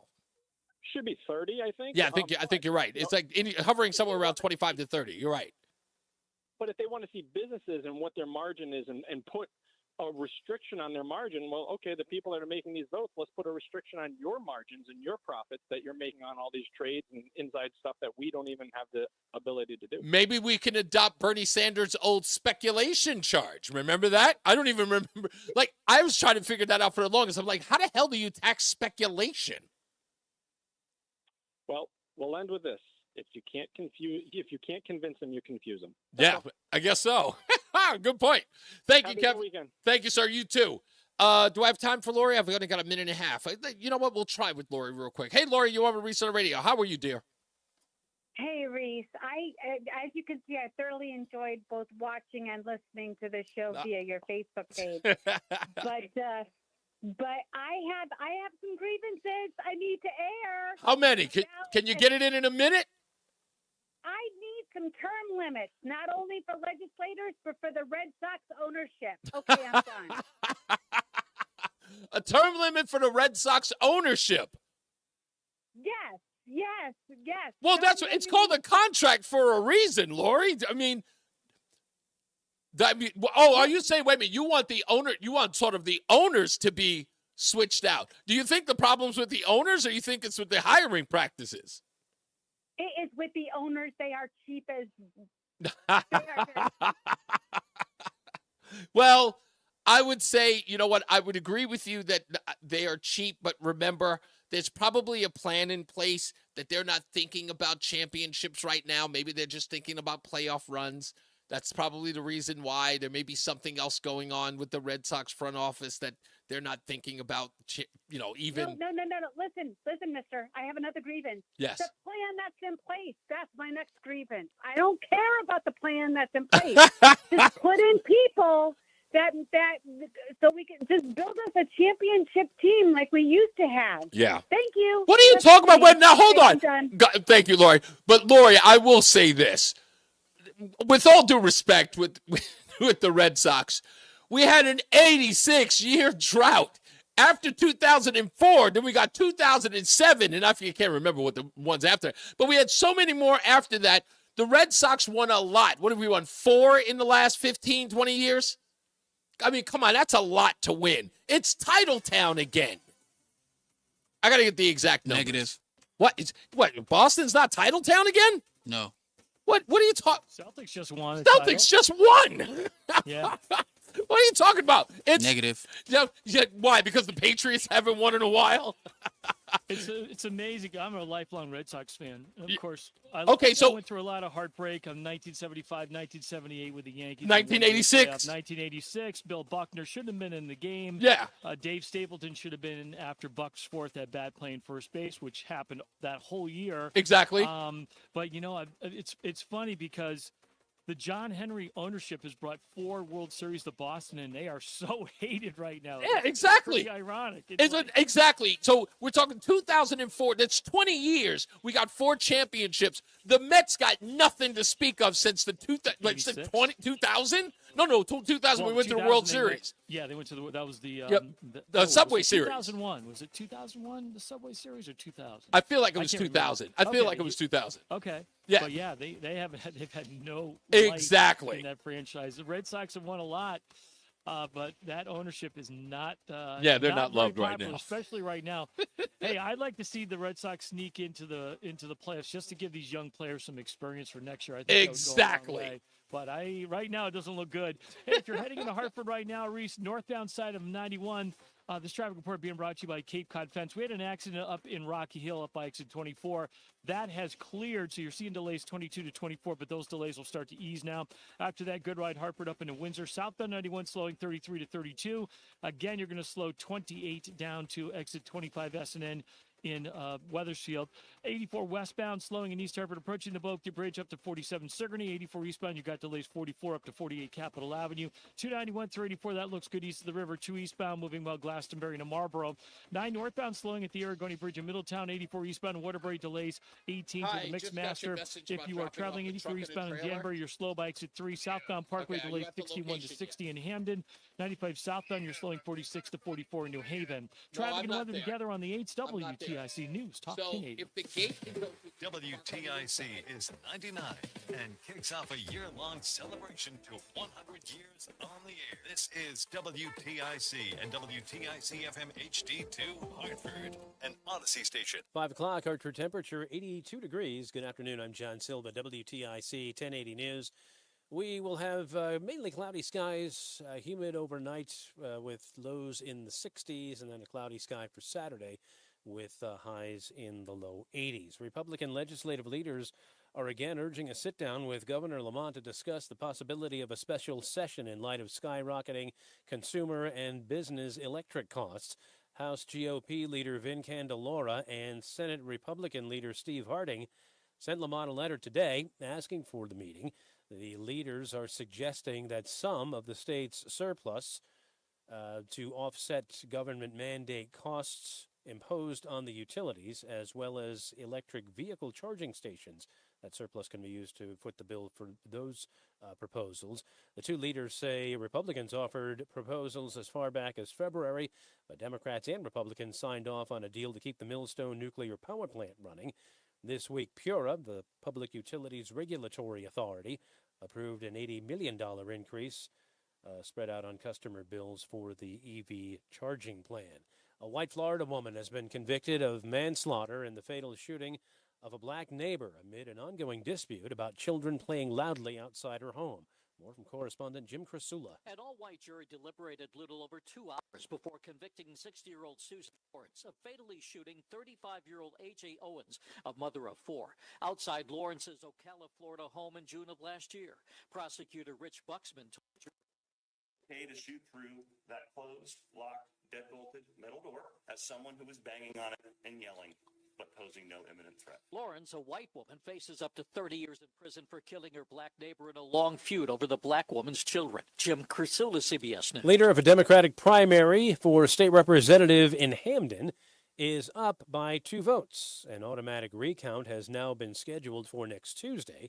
The leader, Jennifer Pope, had conceded the race on primary night, thinking she was down 69 votes, but it turns out one precinct had miscounted the tally. Later on in the evening, we got the official results, that the Registrar of Voters was reporting to the Secretary of State's office that showed that I was up by 2 votes instead of down. Lawrence Sweet had declared victory, but now trails by those 2 single votes. Vice President Harris outlined her vision for the economy should she be elected president in November. Proposals include offering new tax breaks and lowering the cost of living for Americans. She's also proposing $25,000 in down payment help for certain first-time home buyers and tax incentives for builders of starter homes. It's more than a house. Home ownership and what that means, it's a symbol of the pride that comes with hard work. It's financial security. It represents what you will be able to do for your children. Harris addressed a gathering this afternoon in Raleigh, North Carolina. On the campaign trail, vice presidential nominee for the Republicans, Senator J.D. Vance, called Harris soft on crime. Beginning Sunday, the state will once again offer families a break when it comes to the 6.35% sales tax on certain items. Lieutenant Governor Susan Bysiewicz. This week will feature exemptions for eligible items costing $100 or less on footwear and on clothing items. It's the 24th year of the tax-free week being held in time for back-to-school shopping. The State Department of Revenue Services Commissioner Mark Boughton says tax-free week costs the state about $2 million in tax revenue. The tax-free week runs through next Saturday. More stock gains as Wall Street wrapped up its best week of the year. Business reporter Jason Brooks has the recap. Recession worries have eased following positive reports on consumer spending and unemployment claims this week, as well as Walmart's strong earnings. And that lifted the market to its best week of 2024, while the S&P 500 has gotten back all of the lost ground from the big sell-off last week. The University of Michigan's Consumer Sentiment Index rose slightly this month, while new home construction continued to slump in July. The Dow gained 96 points to 40,659. The Nasdaq rose 37 points to 17,631, and the S&P was up by 11 points to 5554. Jason Brooks, CBS News. And for these stories and more, go to WTIC.com. I'm John Silva, WTIC 1080 News. Traffic brought to you by Cape Cod Fence, more than just fences. Cape Cod Fence Company in Canton is ready to enhance your outdoor living space. For over 5 decades, we've been building and installing quality fences, furniture, and sheds. Call 860-673-3211 or visit CapeCodFence.com. CapeCodFence.com. This is Eric Miner from Miners Incorporated in Canton. Oh, man. You got a Far Side bumper? Staff, but not anymore. Certainly the difference between... Actually, I was coming in right after the drop because you only got him on. Oh, yeah, I only got a minute. They Okay. certainly know. But if you want that for the next... Yeah, let's do it in the next one. Not I got you. Get IT expertise. Tab Computer Systems doesn't tie him or his company's funds to a long-term If anything, contract. she keeps on passing me by. Good at helping us to do what we do well and what we need to do well. Which is sell building supplies and lumber. With Tab's monthly service plan, Eric's company has its own IT department that has to earn his business each month. I would not hesitate at all to recommend Tab Computer Systems to assist any small business out there. No long-term contracts. Just another reason to call Tab today. 1-888-TAB-4-HELP. 1-888-TAB-4-HELP. All right, here we go. Technologies advancing business. Tab Computer Systems. This is Reese on the Radio, filling in for Todd Feinberg on WTIC News Talk 1080. An interesting airing of Grievance Friday on News Talk 1080 WTIC. When we return, I'll tell a little bit about my little birthday excursion to go to see the Far Side. A 28-year-old mistake was finally fixed with the Far Side. 28 years ago was the last time I saw them. The crazy part of it is that those of you who know the Far Side, she keeps on passing me by, running, and all that stuff from the Bizarre Ride to the Far Side album to the Lab Cabin California album. Those of us who would remember those days of early 90s hip hop. I went to go see them, and it's funny because it was 28 years ago. I went to go see them. Only 3 members were there, and the one member I wanted to see wasn't there that time, and then he was there this time last night. But one of the other members wasn't there as well. So it's only been 3 of them. I've never seen them all 4 together, which is unfortunate. But I want to tell you, a 28-year-old mistake got fixed last night. And I got to share with my brother, who was present with me 28 years ago when I went to go see the Far Side. And I'll explain that as well. Let's get to the BPS Traffic Center with Mark Christopher. I know you know the Far Side, my friend. Oh, yeah. Oh, yeah. If you're heading into Hartford right now and you're on the northbound side of I-91, look for delays 22 up to 23 in Rocky Hill from an earlier accident. After that, good ride up into Windsor. Southbound 91 delays 33 down to 32A and B. Westbound 84 slowing, approaching the Bulkley Bridge up to 48 Asylum. 84 eastbound, you've got delays now from exit 43 Park Road up to 48 Capitol Avenue downtown. 291 through 84 look good east of the river. 2 westbound, a little tight as you merge with 84 west. Both sides of 9 moving well through Middletown. 84 eastbound slowing 17 to 18 in Waterbury. Westbound 84 is a little tight, approaching 26 to 25A in Waterbury. If you're traveling on the southbound side of 95 in New Haven, look for slow traffic 46 to 44, 84 eastbound Newtown slowing by exit 11. Traffic and weather together on the 8th WTIC News Talk 1080. WTIC. All right, as we head through the rest of the evening, it becomes overcast and remains warm and humid. The low down to 67. Mostly cloudy on our Saturday, a warm and humid day, the high of 83. Sunday, warm and humid once again, variably cloudy, the high of 81. Heading into the new week on Monday, cloudy, humid, couple of showers and a thunderstorm, mainly later in the day, the high of 80. Tuesday, be a much cooler day with a shower in the area in the morning. Otherwise, the clouds breaking for some sun, the high of 73. Gorgeous midweek, very pleasant, partly sunny Wednesday, the high of 75. Right now, Meriden at 82, Waterbury at 80, and it's 82 at Hartford. I'm meteorologist Jason Caterina in the WTIC Weather Center. Join us this Sunday for Tumulo Financial, your go-to for retirement planning and taxes. Tune in to the father and son duo from 7 a.m. to 8 a.m. or catch the replay from 5 to 6 p.m. Tumulo Financial Retirement Planning with Integrity on WTIC NewsTalk 1080. It's time to clear the shelters. Since we started 10 years ago, NBC, Telemundo, and you have helped over 1 million pets find their forever families. Let's make our 10th year the biggest yet. Are you ready to find your new best friend? If you want to help but can't adopt, your donations can go a long way. Adopt or donate today. For more information, head to nbcconnecticut.com/cleartheshelters. Brought to you in part by WTIC News Talk 1080. If you have unfiled taxes or are in debt to the IRS, this is important news. The IRS just rolled out a new program to help struggling taxpayers more easily resolve their tax problems. It's called the Taxpayer Relief Initiative, and it opens up powerful new options for people looking to get back on the right track with the IRS. And no one knows this program like the professionals at Optima Tax Relief, America's most trusted tax resolution company. They've resolved over $1 billion in tax debt for their clients and have the expertise and experience to help you. One easy call to Optima can start the process, helping to put an end to your worries of wage garnishment, asset seizure, and other aggressive IRS actions. Make today the beginning of your fresh start with the IRS. Call the experts at Optima Tax Relief now for your free confidential consultation. Call 800-682-9928. 800-682-9928. 800-682-9928. Optima Tax Relief. Some restrictions apply. For complete details, please visit OptimaTaxRelief.com. For eligible individuals, 18 and older only. One minute. For details and important safety information.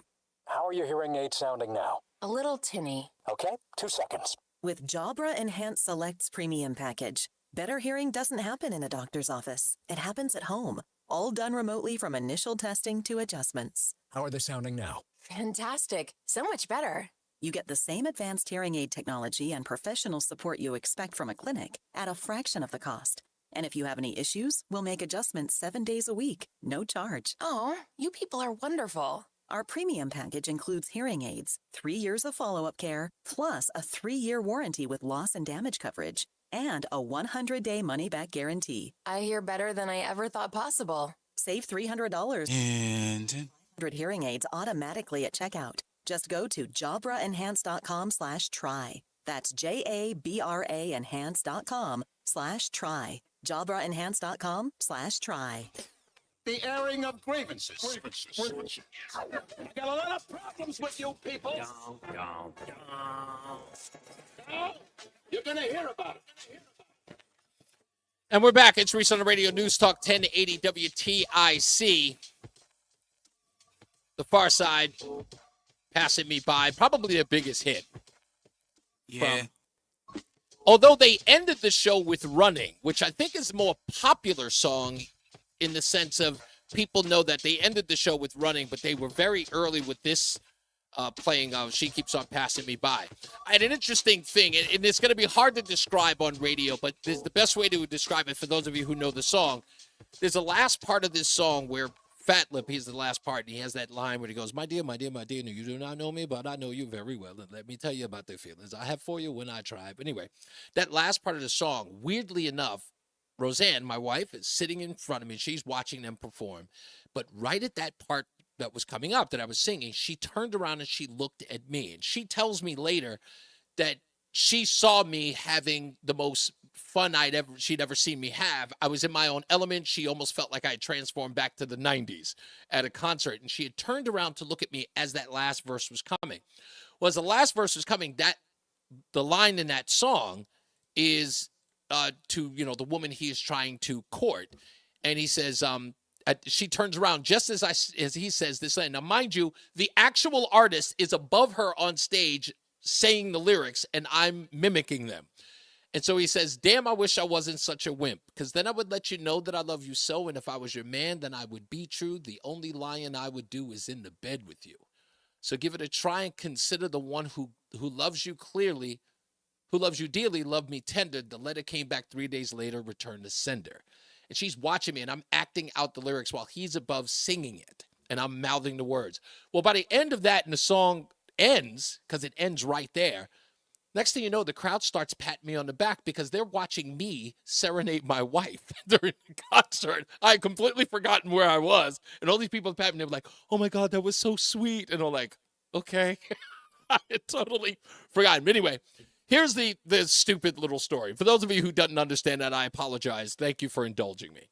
So if you want to see the picture, you can go to ReeseOnTheRadio.com. Just go to ReeseOnTheRadio.com and you can watch the show live, because I'm going to post the picture now. My wife, while I'm having all of this fun, I don't do the thing that everybody does in the concerts. I know people complain about that. I think it was Melissa Etheridge just recently was screaming at her audience for taking pictures or having their phones up while she was performing, and she felt like she wasn't being respected. I totally get that. I want to share the experience. I don't need it on my phone to watch later. I kind of feel like that takes from the whole event. Although other people are doing it because that's the way they watch concerts now, that's not me. I'm living it. So I'm there and I'm having a good time, and I'm at the front stage. I'm 6'3", but thank God the stage is high enough so I'm not blocking anyone from seeing anything. So at one point, my wife is pushing me or trying to pull me towards the stage so I can turn around towards her, away from the performance, to look at her while she took a picture while they're performing. And I'm going, no, I'm watching. No, stop. No, I'm not taking the picture. She keeps trying to do it. Now, why is this important to the story? 28 years ago, I went to go see the Far Side. They're performing on stage, a much smaller venue. And Slim Kid Trey, one of the artists on there, is going through the line, doing as every artist does. They're reaching out and touching the audience. And I am not a fanboy. You will never catch me reaching out to touch the audience. Roland, are you that kind of guy where if you're at a concert, you're in the front row, and like, let's say one of your favorite artists is out there and he's out there reaching in, would you reach out to touch them? Are you that kind of guy? Or are you going to play it cool? No. No, right? So you're going to play it cool. Exactly. So this, again, 28 years ago, I'm with my then girlfriend, Laura. By the way, incidentally, resident of Connecticut. Laura and I are there, and, Slim Kid Trey is out there, and he's the lighter skinned, taller one, but he's out there giving everybody handshakes, and I wouldn't put my hand out. And I'm in arm's distance where if I put my hand out, he's shaking my hand. I wouldn't do it. But my little brother is there.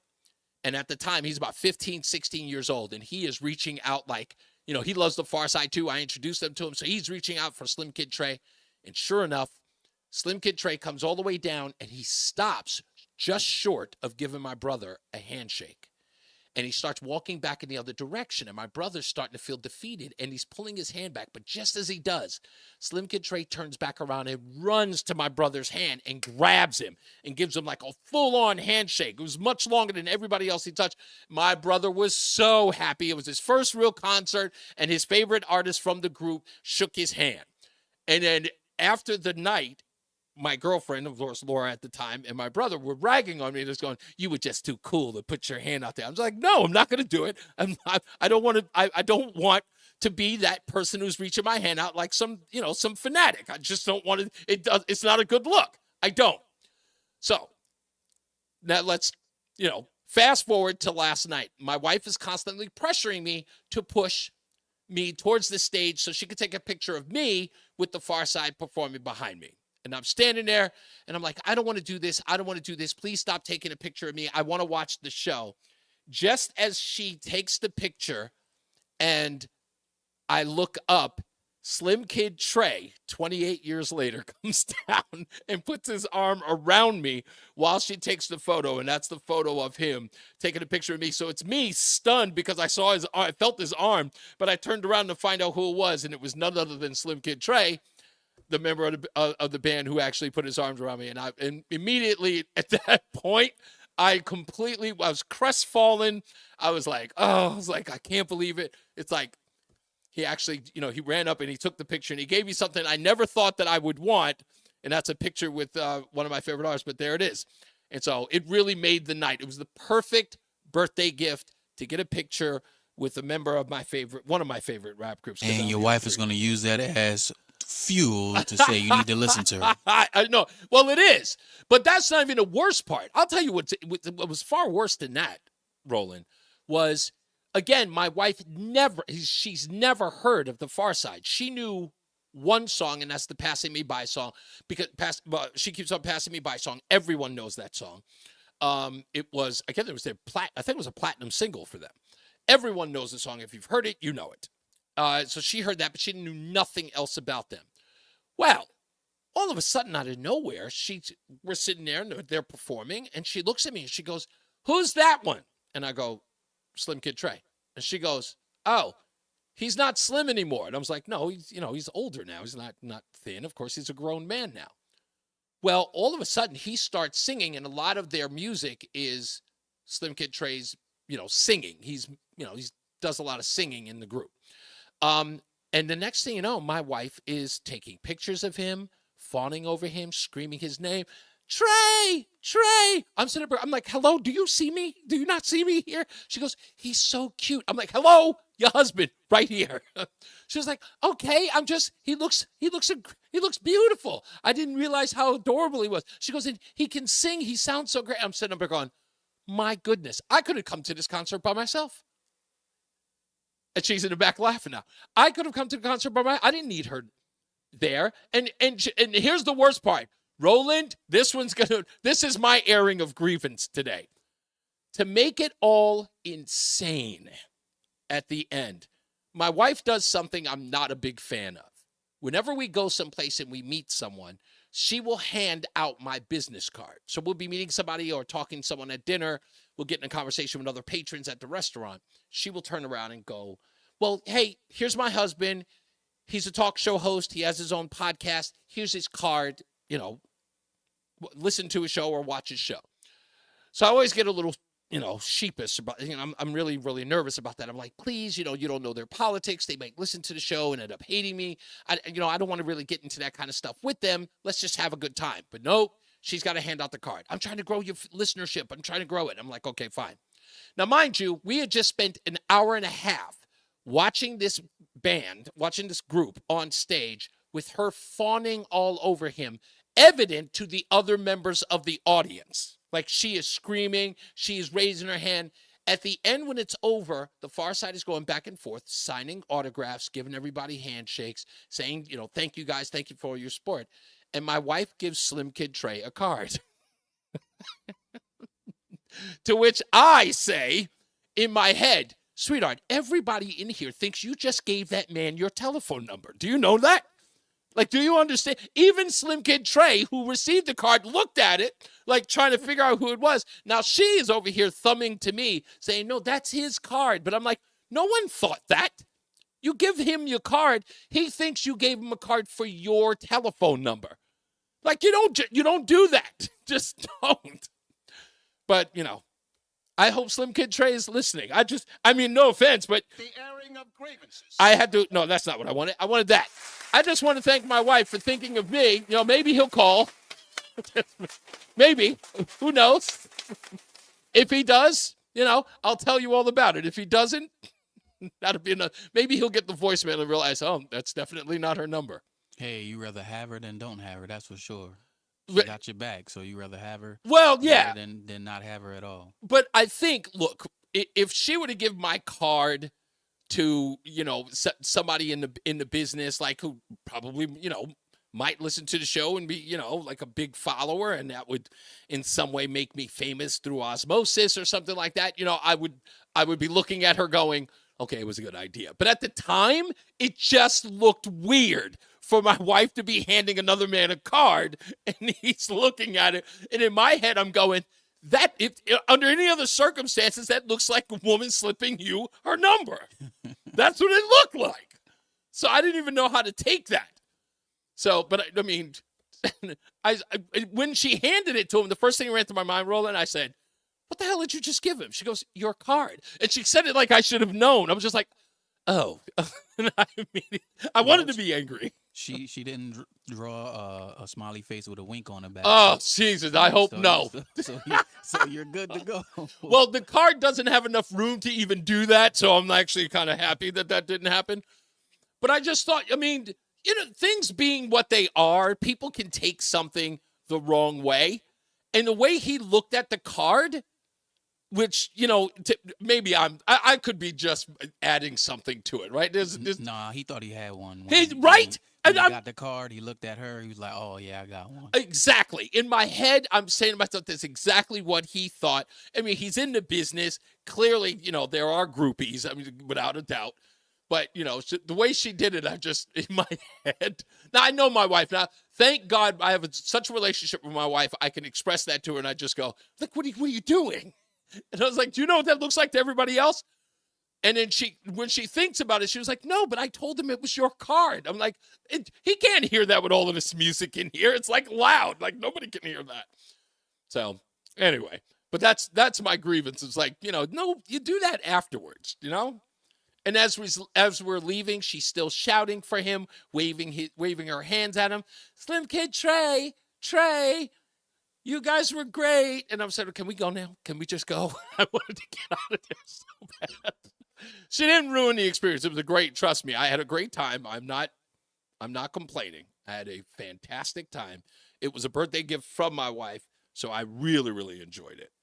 The fact that she made that happen. But, it got a little hairy at the end. It got a little weird. As are most things with my wife. She has a way to spice it up a little bit. But I love her for it. It's just you got to be careful. Anyway, when we come back, Bernie Sanders, Theo Vaughn. I'm going to play this video for you where I think Bernie Sanders is trying to expose the Democrat machine without really exposing it. You tell me what you think when we get back. I'll play the whole audio so you can get an understanding for it. And don't forget, it's your opportunity to air your grievance. The airing of grievances. I got a lot of problems with you people. Now, you're going to hear about it. And also the September 18th sentencing of Donald Trump. I have a theory about whether or not Judge Merchan's going to sentence Donald Trump to jail. And I don't know, maybe you can opine. You can chime in as well. I have a strange feeling that's not going to happen. I have a strange feeling it's not going to happen. But I think Andy McCarthy, the Fox News correspondent, former attorney, was it state attorney or federal attorney, said that he believes that Merchan's going to sentence Donald Trump to jail. He wrote an article about it not too long ago. I don't think that's going to happen. I don't think so. But we got something else to look forward to. You don't think so? You don't think it's happening? No. I don't think so either. Listen, you put Donald Trump in handcuffs and you know this is going to be caught on camera. What do you do after that? I mean, it's a wrap. Kamala Harris, I don't care what momentum or honeymoon you may have. It's over. It's over at that point. So we'll get into your calls. Like I said, 860-522-WTIC, 860-522-9842. Let's get into the BPS Traffic Center with Mark Christopher. Mark, scale of 1 to 10, likelihood, 10 being the highest, likelihood Donald Trump gets sentenced to jail on September 18th. I'm going to say like a 2. Oh, really? It's very low. Yeah, I don't see that happening. I don't know. Yeah, I don't see that happening. I think it's really low.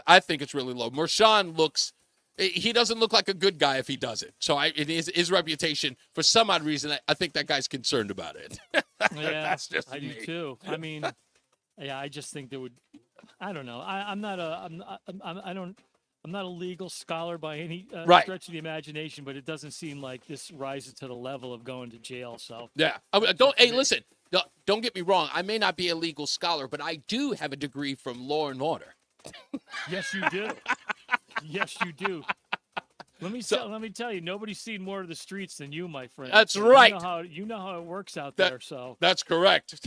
But yeah, it's going to be an interesting couple of months. Oh yeah. There's going to be a lot of stuff going on. Hey, if you're heading into Hartford right now, things are looking better, especially northbound 91. You're seeing a smooth right now. Cromwell up into downtown Hartford. That earlier accident in Rocky Hill really tied things up, but things are moving along much better now. This traffic report being brought to you by W.I. Clark Company.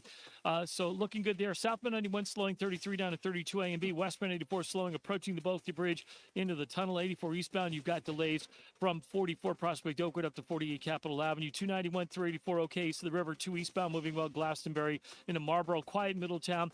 If you are traveling northbound on 9, you got some slow traffic 37 up to 38 New Britain into Newington. 84 eastbound Waterbury slowing 17 to 18. Westbound 84 got delays from 26 up to 25A in Waterbury. 84 eastbound some slow traffic in Danbury by 3. And again 84 eastbound slowing 10 to 11 in Newtown. Westbound 84 slows 8 to 7 in Danbury. 95 southbound delays in New Haven 46 down to 44. Traffic and weather together on the 8th WTIC News Talk 1080.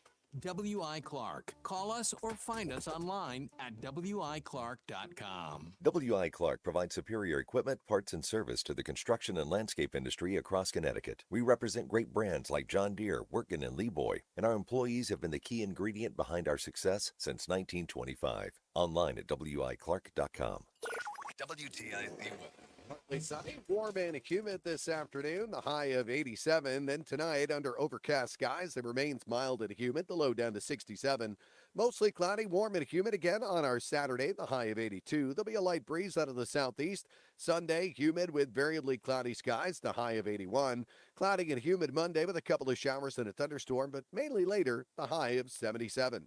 I'm meteorologist Jason Caterina in the WTIC Weather Center. And now, a WTIC news update. 83 degrees at 5:30. I'm John Silva. No injuries this morning when an Amtrak train struck a pickup truck at a rail crossing in Stonington.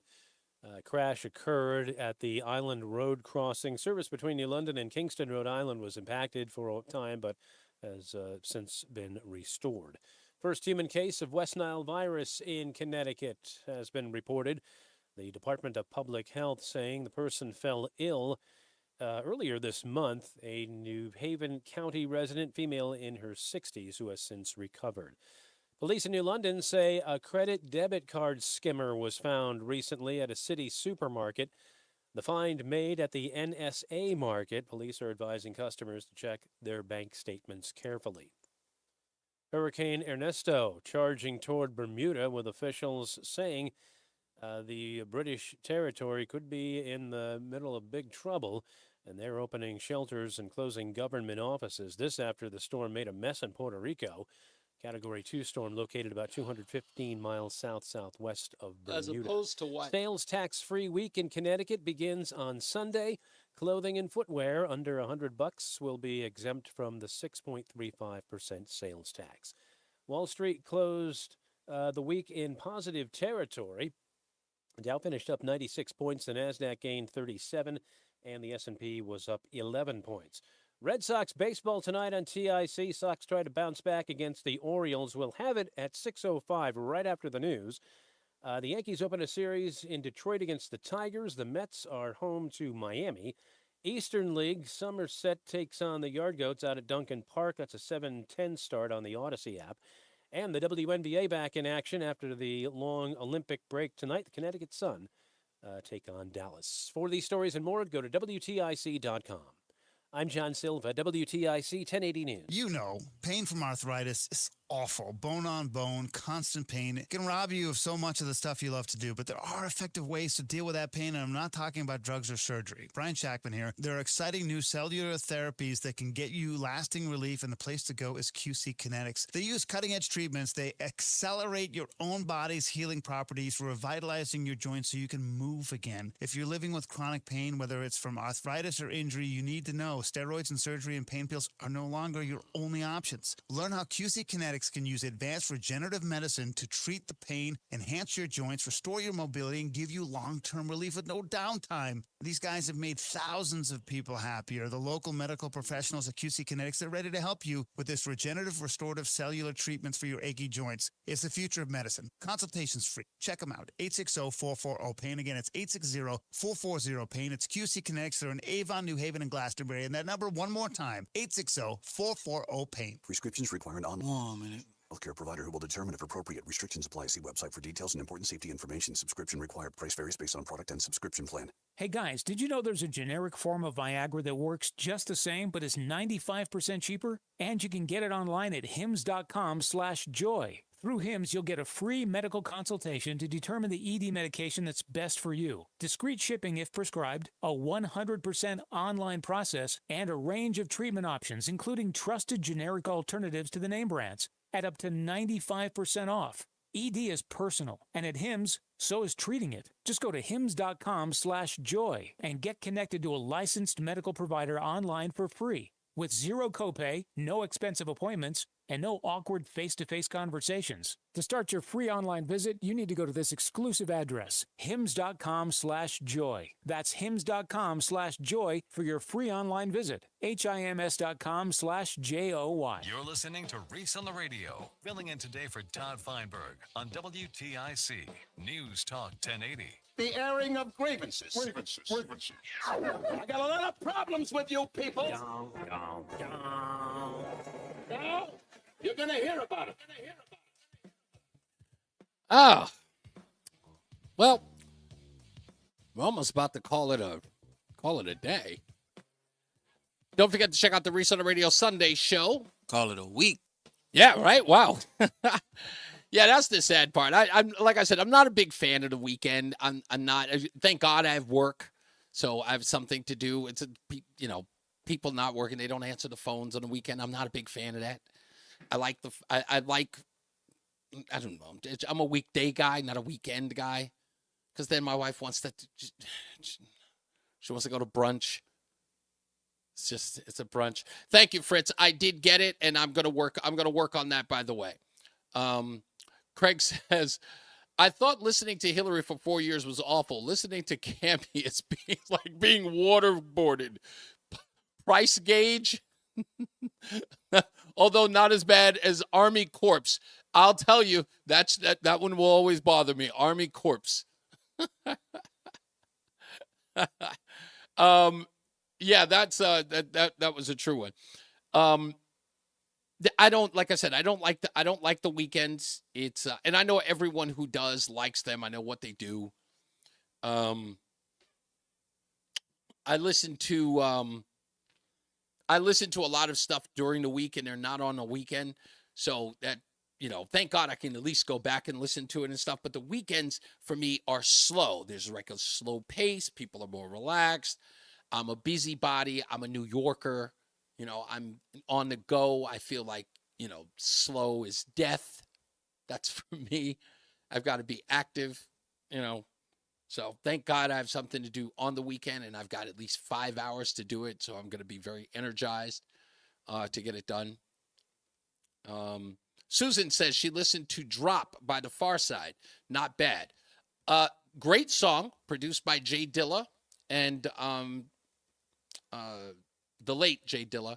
But the interesting part is, Susan, if you watch that music video, Mike D and King Ad Rock of the Beastie Boys make an appearance in that music video. And it's directed by the famed director Spike Jonze, who directed Christopher Walken. You might remember in that music video, I can't remember the name of it. It's the Christopher Walken music video where he's dancing, and then at the end of the video, he's flying all over the room. I want to say it's a Fatboy Slim record. Spike Jonze directed that one, and Spike Jonze also directed. Oh, sorry, didn't direct. I apologize. He's in the film, right? I think he's in the film Three Kings with Ice Cube and George Clooney. But Spike Jonze directed the music video for Drop, and the interesting part about that music video, it is filmed in reverse. That's the little catch to the music video. Anyway, back to the BPS Traffic Center with Mark Christopher. Have you ever seen that video, Drop? No, I haven't. You've got to see it. It's actually, it's pretty funny. It's just everything is in reverse. The whole music video is in reverse. But what it is like, it's the way it's recorded, they're listening. The guys are mouthing the words backwards.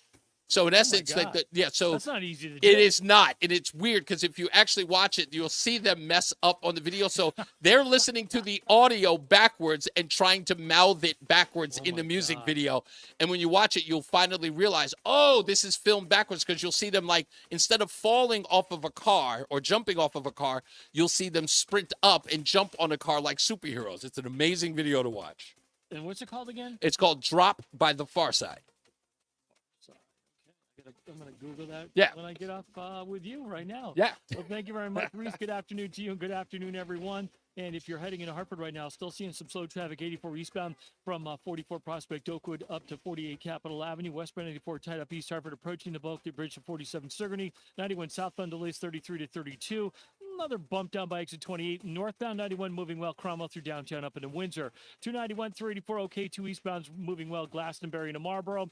Middletown's okay. 9 in the Aragoni Bridge. 91 southbound a little slow from 18 to 17 in Meriden. 84 eastbound a little tight approaching 18 in Waterbury. Westbound 84 slows 26 to 25A, and again 22 into the Mixmaster. 84 eastbound tight by exit 3 in Danbury. 84 eastbound in Newtown slowing 10 to 11. Southbound 95 New Haven tight 46 to 44. Traffic and weather together on the 8s. WTIC News Talk 1080. WTIC weather. That was Weapon of Choice by Fat Boy Slim. That's it. Overcast and humid tonight, the low down to 67. Love it. I love it. I love it. I love it. Listening.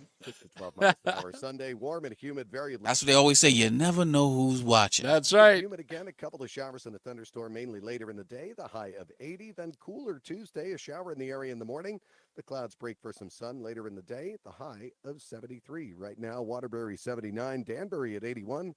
82 in Hartford. I'm meteorologist Jason Caterina in the WTIC Weather Center. Computer Talk is now commercial. And who would think Jason Caterina would know that answer? Close. You are right. Computer Talk with Tab is now commercial free, powered by GoNet Speed, bringing you lightning fast fiber internet. Visit GoNetSpeed.com for pricing and availability. Tune in Saturdays 9 to 11. Hi, this is Joel Johnson. I want to invite you to come to a special event with myself and Kara Sunland. It's called Beyond Better Money. We're going to talk about the retirement concerns that you have, living too long, healthcare costs. Join us September 18th at 6 p.m. at the Sheraton Hotel in Rocky Hill. Go to beyondbettermoney.com to register. That's beyondbettermoney.com to come to meet with me and Kara Sunland. Johnson Brunetti is a marketing name for the businesses of JB Capital and JN Financial. Investment advisory services offered through JB Capital LLC. Insurance products offered through JN Financial LLC. This is the story of the one. As a maintenance engineer, he hears things differently. To the untrained ear, everything on his shop floor might sound fine, but he can hear gears grinding or a belt slipping. So he steps in to fix the problem at hand before it gets out of hand. And he knows Granger's got the right product he needs to get the job done, which is music to his ears. Call, click Granger.com, or just stop by. Granger, for the ones who get it done. WTIC is kicking off a year-long celebration to 100, highlighting our history. So let's start at the very beginning. Walter Cowles, a vice president at the Travelers Insurance Company, first suggested they sponsor a radio station in 1924. He gave the president, Louis Butler, a radio receiver. Butler became fascinated after listening to sounds from faraway places, and the project was given his blessing. A radio committee was formed, and they chose the call letters WTIC. Work crews built twin towers atop the Travelers Building and studios on the 6th floor. February 9th, 1925, Walter Cowles took to the air. His message was simple. This service has been installed purely and simply as a new means of publicity. It is a method by which we are able to come into close personal relationship with the public. The hope and constant aim of this station will be to earn the goodwill, friendship, and confidence of those who hear us. Cristino Kitchens is proud to sponsor this WTIC moment in history. With over 35 years of experience in remodeling, Cristino Kitchens can transform your bathroom or kitchen with stunning beauty as well as functionality. Visit CristinoKitchens.com. Retire. 1 minute. But only if you're not prepared. What's why the AARP news guy's name? This is pretirement.org. Because Kevin Patarini, whatever it was. Oh, okay. Retirement, and you still have time to plan. Learn I never meet any of these dudes. I just potential know what their you can over time. Visit place is on the board, and I pull them up when it's time for them to talk. Customize your action plan and feel the retirement fear disappear. Brought to you by AARP and the Ad Council.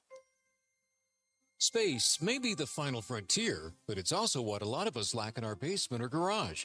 By switching to a Navien tankless water heater, not only will you have all the hot water you need whenever you need it, but you'll gain storage area as well. Maybe a place to display your space collectibles. Highly logical. In series of high-efficiency tankless water heaters, and how they don't just save space, but save dollars on your utility bills too. For more, go to tanklessmadesimple.com. What's up, everybody? You know who it is. You know who it is. You know who it is. It's Reese on the Radio. Frederick Douglass of the 21st century. It's WTIC News Talk 1080. I got to give it up to Mike in the newsroom. Thank you for the talk about pitch hitting for the show. That's right. Weapon of Choice was the name of that music video by Fat Boy Slim, Christopher Walken. Interesting. I found out something interesting about Christopher Walken in that music video. Because of that music video, directed by Spike Jonze, that Christopher Walken was a professional dancer. I did not know that until I saw that music video back in the day. But yeah, Spike Jonze. And the other thing that I forgot that I should have remembered about Spike Jonze, probably the most famous thing he did, I guess, well, he's done another famous thing, but his first feature film was none other than Being John Malkovich, which was a great movie. Interesting and quirky, but right in the Spike Jonze realm. It's just one of those things. But thank you, Mike. I appreciate that. Thank you that you were interested enough to opine during the news break to help out. That means a lot. Let's get back to the phones before we get up out of here. His name was Jason Catarina. Oh, Jason Catarina. I'm sorry, Jason Catarina. I apologize. Thank you, Jason. I appreciate you. Let's get to the telephone calls. 860-522-WTIC. Mike is in Plainville. Hello, Mike. Did you ever see the movie Communion with Christopher Walken? No. Why do I not know that? It is far out, man. He is a far out actor. It's He a story is. about Whitley Strieber, who was abducted by aliens up in New York State back in the late 70s, early 80s. But you got to see this movie. Your wife will freak out. Have her watch it with you. I'm already on it. I'm jotting it down now. Now, here's the thing. I get up this morning to get ready to go to work, and ESPN announces the firing of the young lady that hosted NFL Sunday Countdown because she said woke is wrong. Yeah. Men should not be participating in women's sports, and they asked her. They said, get lost. Yeah, and you know what? This is beyond my comprehension. They are. I don't know. Listen, like I said, that business is an activist. It's an activist business at this point. It's because of who their ownership is, and the truth will not survive on that network. It just won't. The truth is not allowed to live. Reese, she already got a lawyer. I'm sure she's going to go after her. Oh. She's going to win.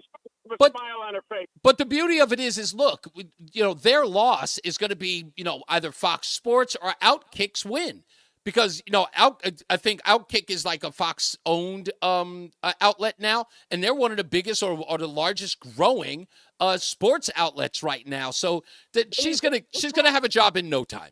Hey, what's wrong with these people? You got the South Carolina coach, Don Staley, saying, we should have males participating in female sports. What's wrong with her? She's got issues. I don't know what's wrong with these people. I don't know. Thank you, sir. Know. Have a great weekend, sir. Let's go to Dave in Branford. Hello, Dave. How are you? Yeah, for Mike, I wish he'd talk about. I think he was in Legion baseball. He mentioned once. I wish he'd talk about that someday. That's sure. That's gone dead. That's gone dead in Connecticut, and I'm not exactly sure why. There's very little of it.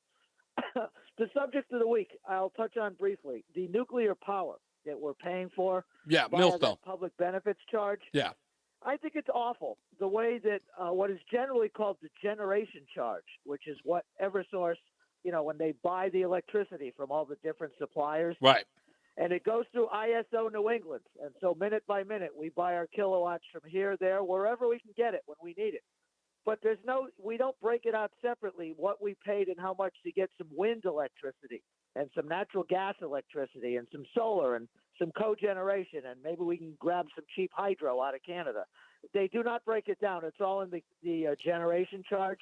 Yeah, it's exactly. by law. And Ryan Fazio says he has a spreadsheet on how that public benefit charge is being distributed. I sent an email today trying to get that spreadsheet.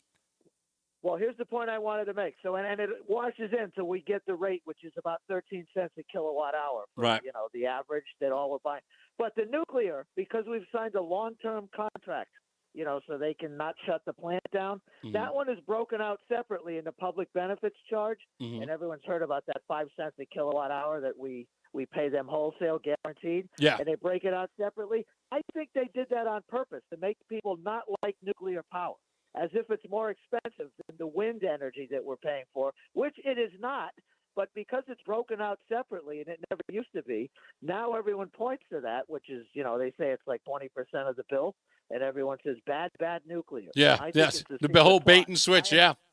Indeed. I'm definitely pro-nuke, and I'll leave it at that. Thank you, Dave. Thank you, sir. You too. Have a great weekend. Let's go to Craig, who's in the car. He calls on it. He always calls it this at this perfect time. How are we doing, Craig? Reese. So if Cammie, as Attorney General, mm-hmm. was suing companies for price gauging because they were artificially inflating the prices to consumers, mm-hmm. where is the Connecticut Attorney General going after Eversource? That's such a good point. That's a great point, especially now that we know where the money's going. Are they or are they not artificially inflating the price of electricity to the consumer? That is correct. Pretty simple question. Yep. And even simpler answer. I don't think that they care. And, again, that's sort of the bedfellows of all of this.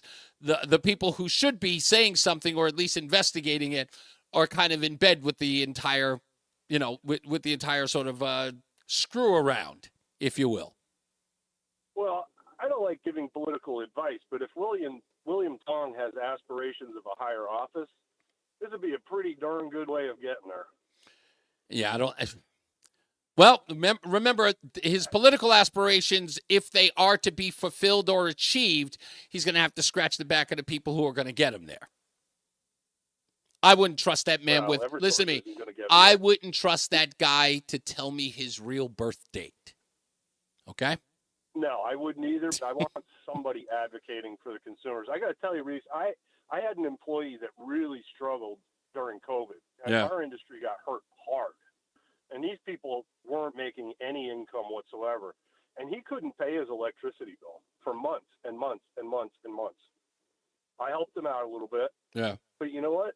He paid every dollar back. Wow. And now he's being asked to pay back the money for people that didn't pay it back. And I will tell you, Eversource put up every option for people to come up with payment plans and repayments over time.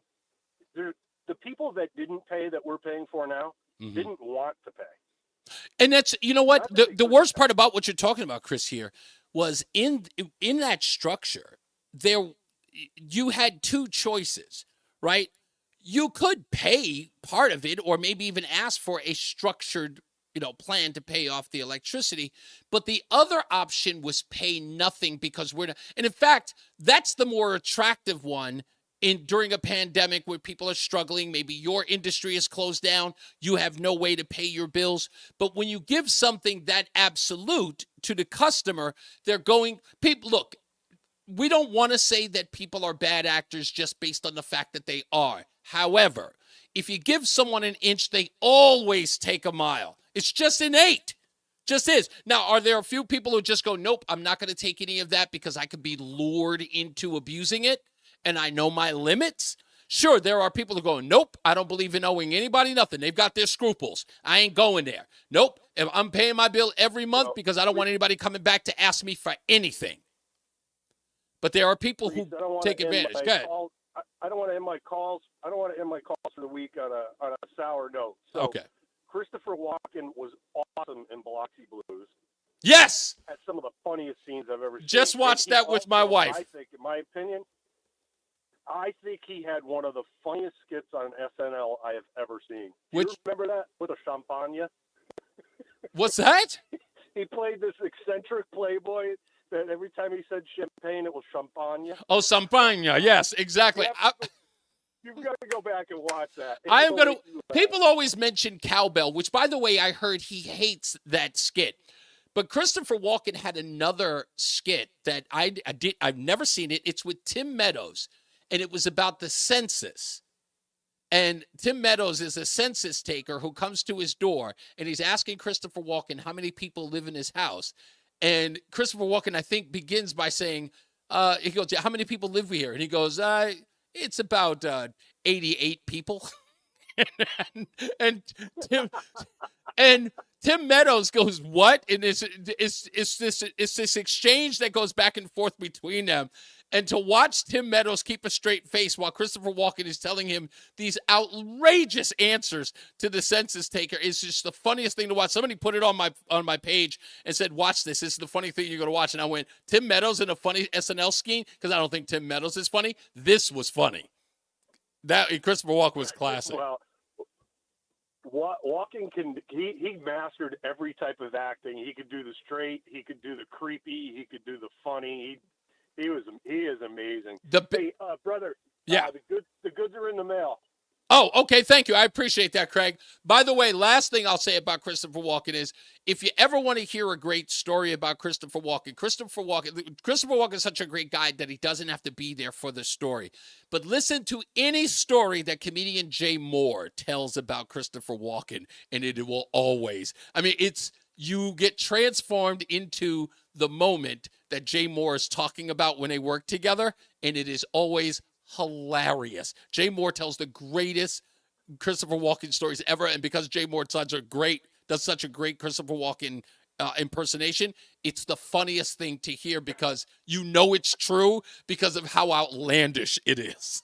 It's a great time. I love it. Hey, just one more quick question for you. Yeah.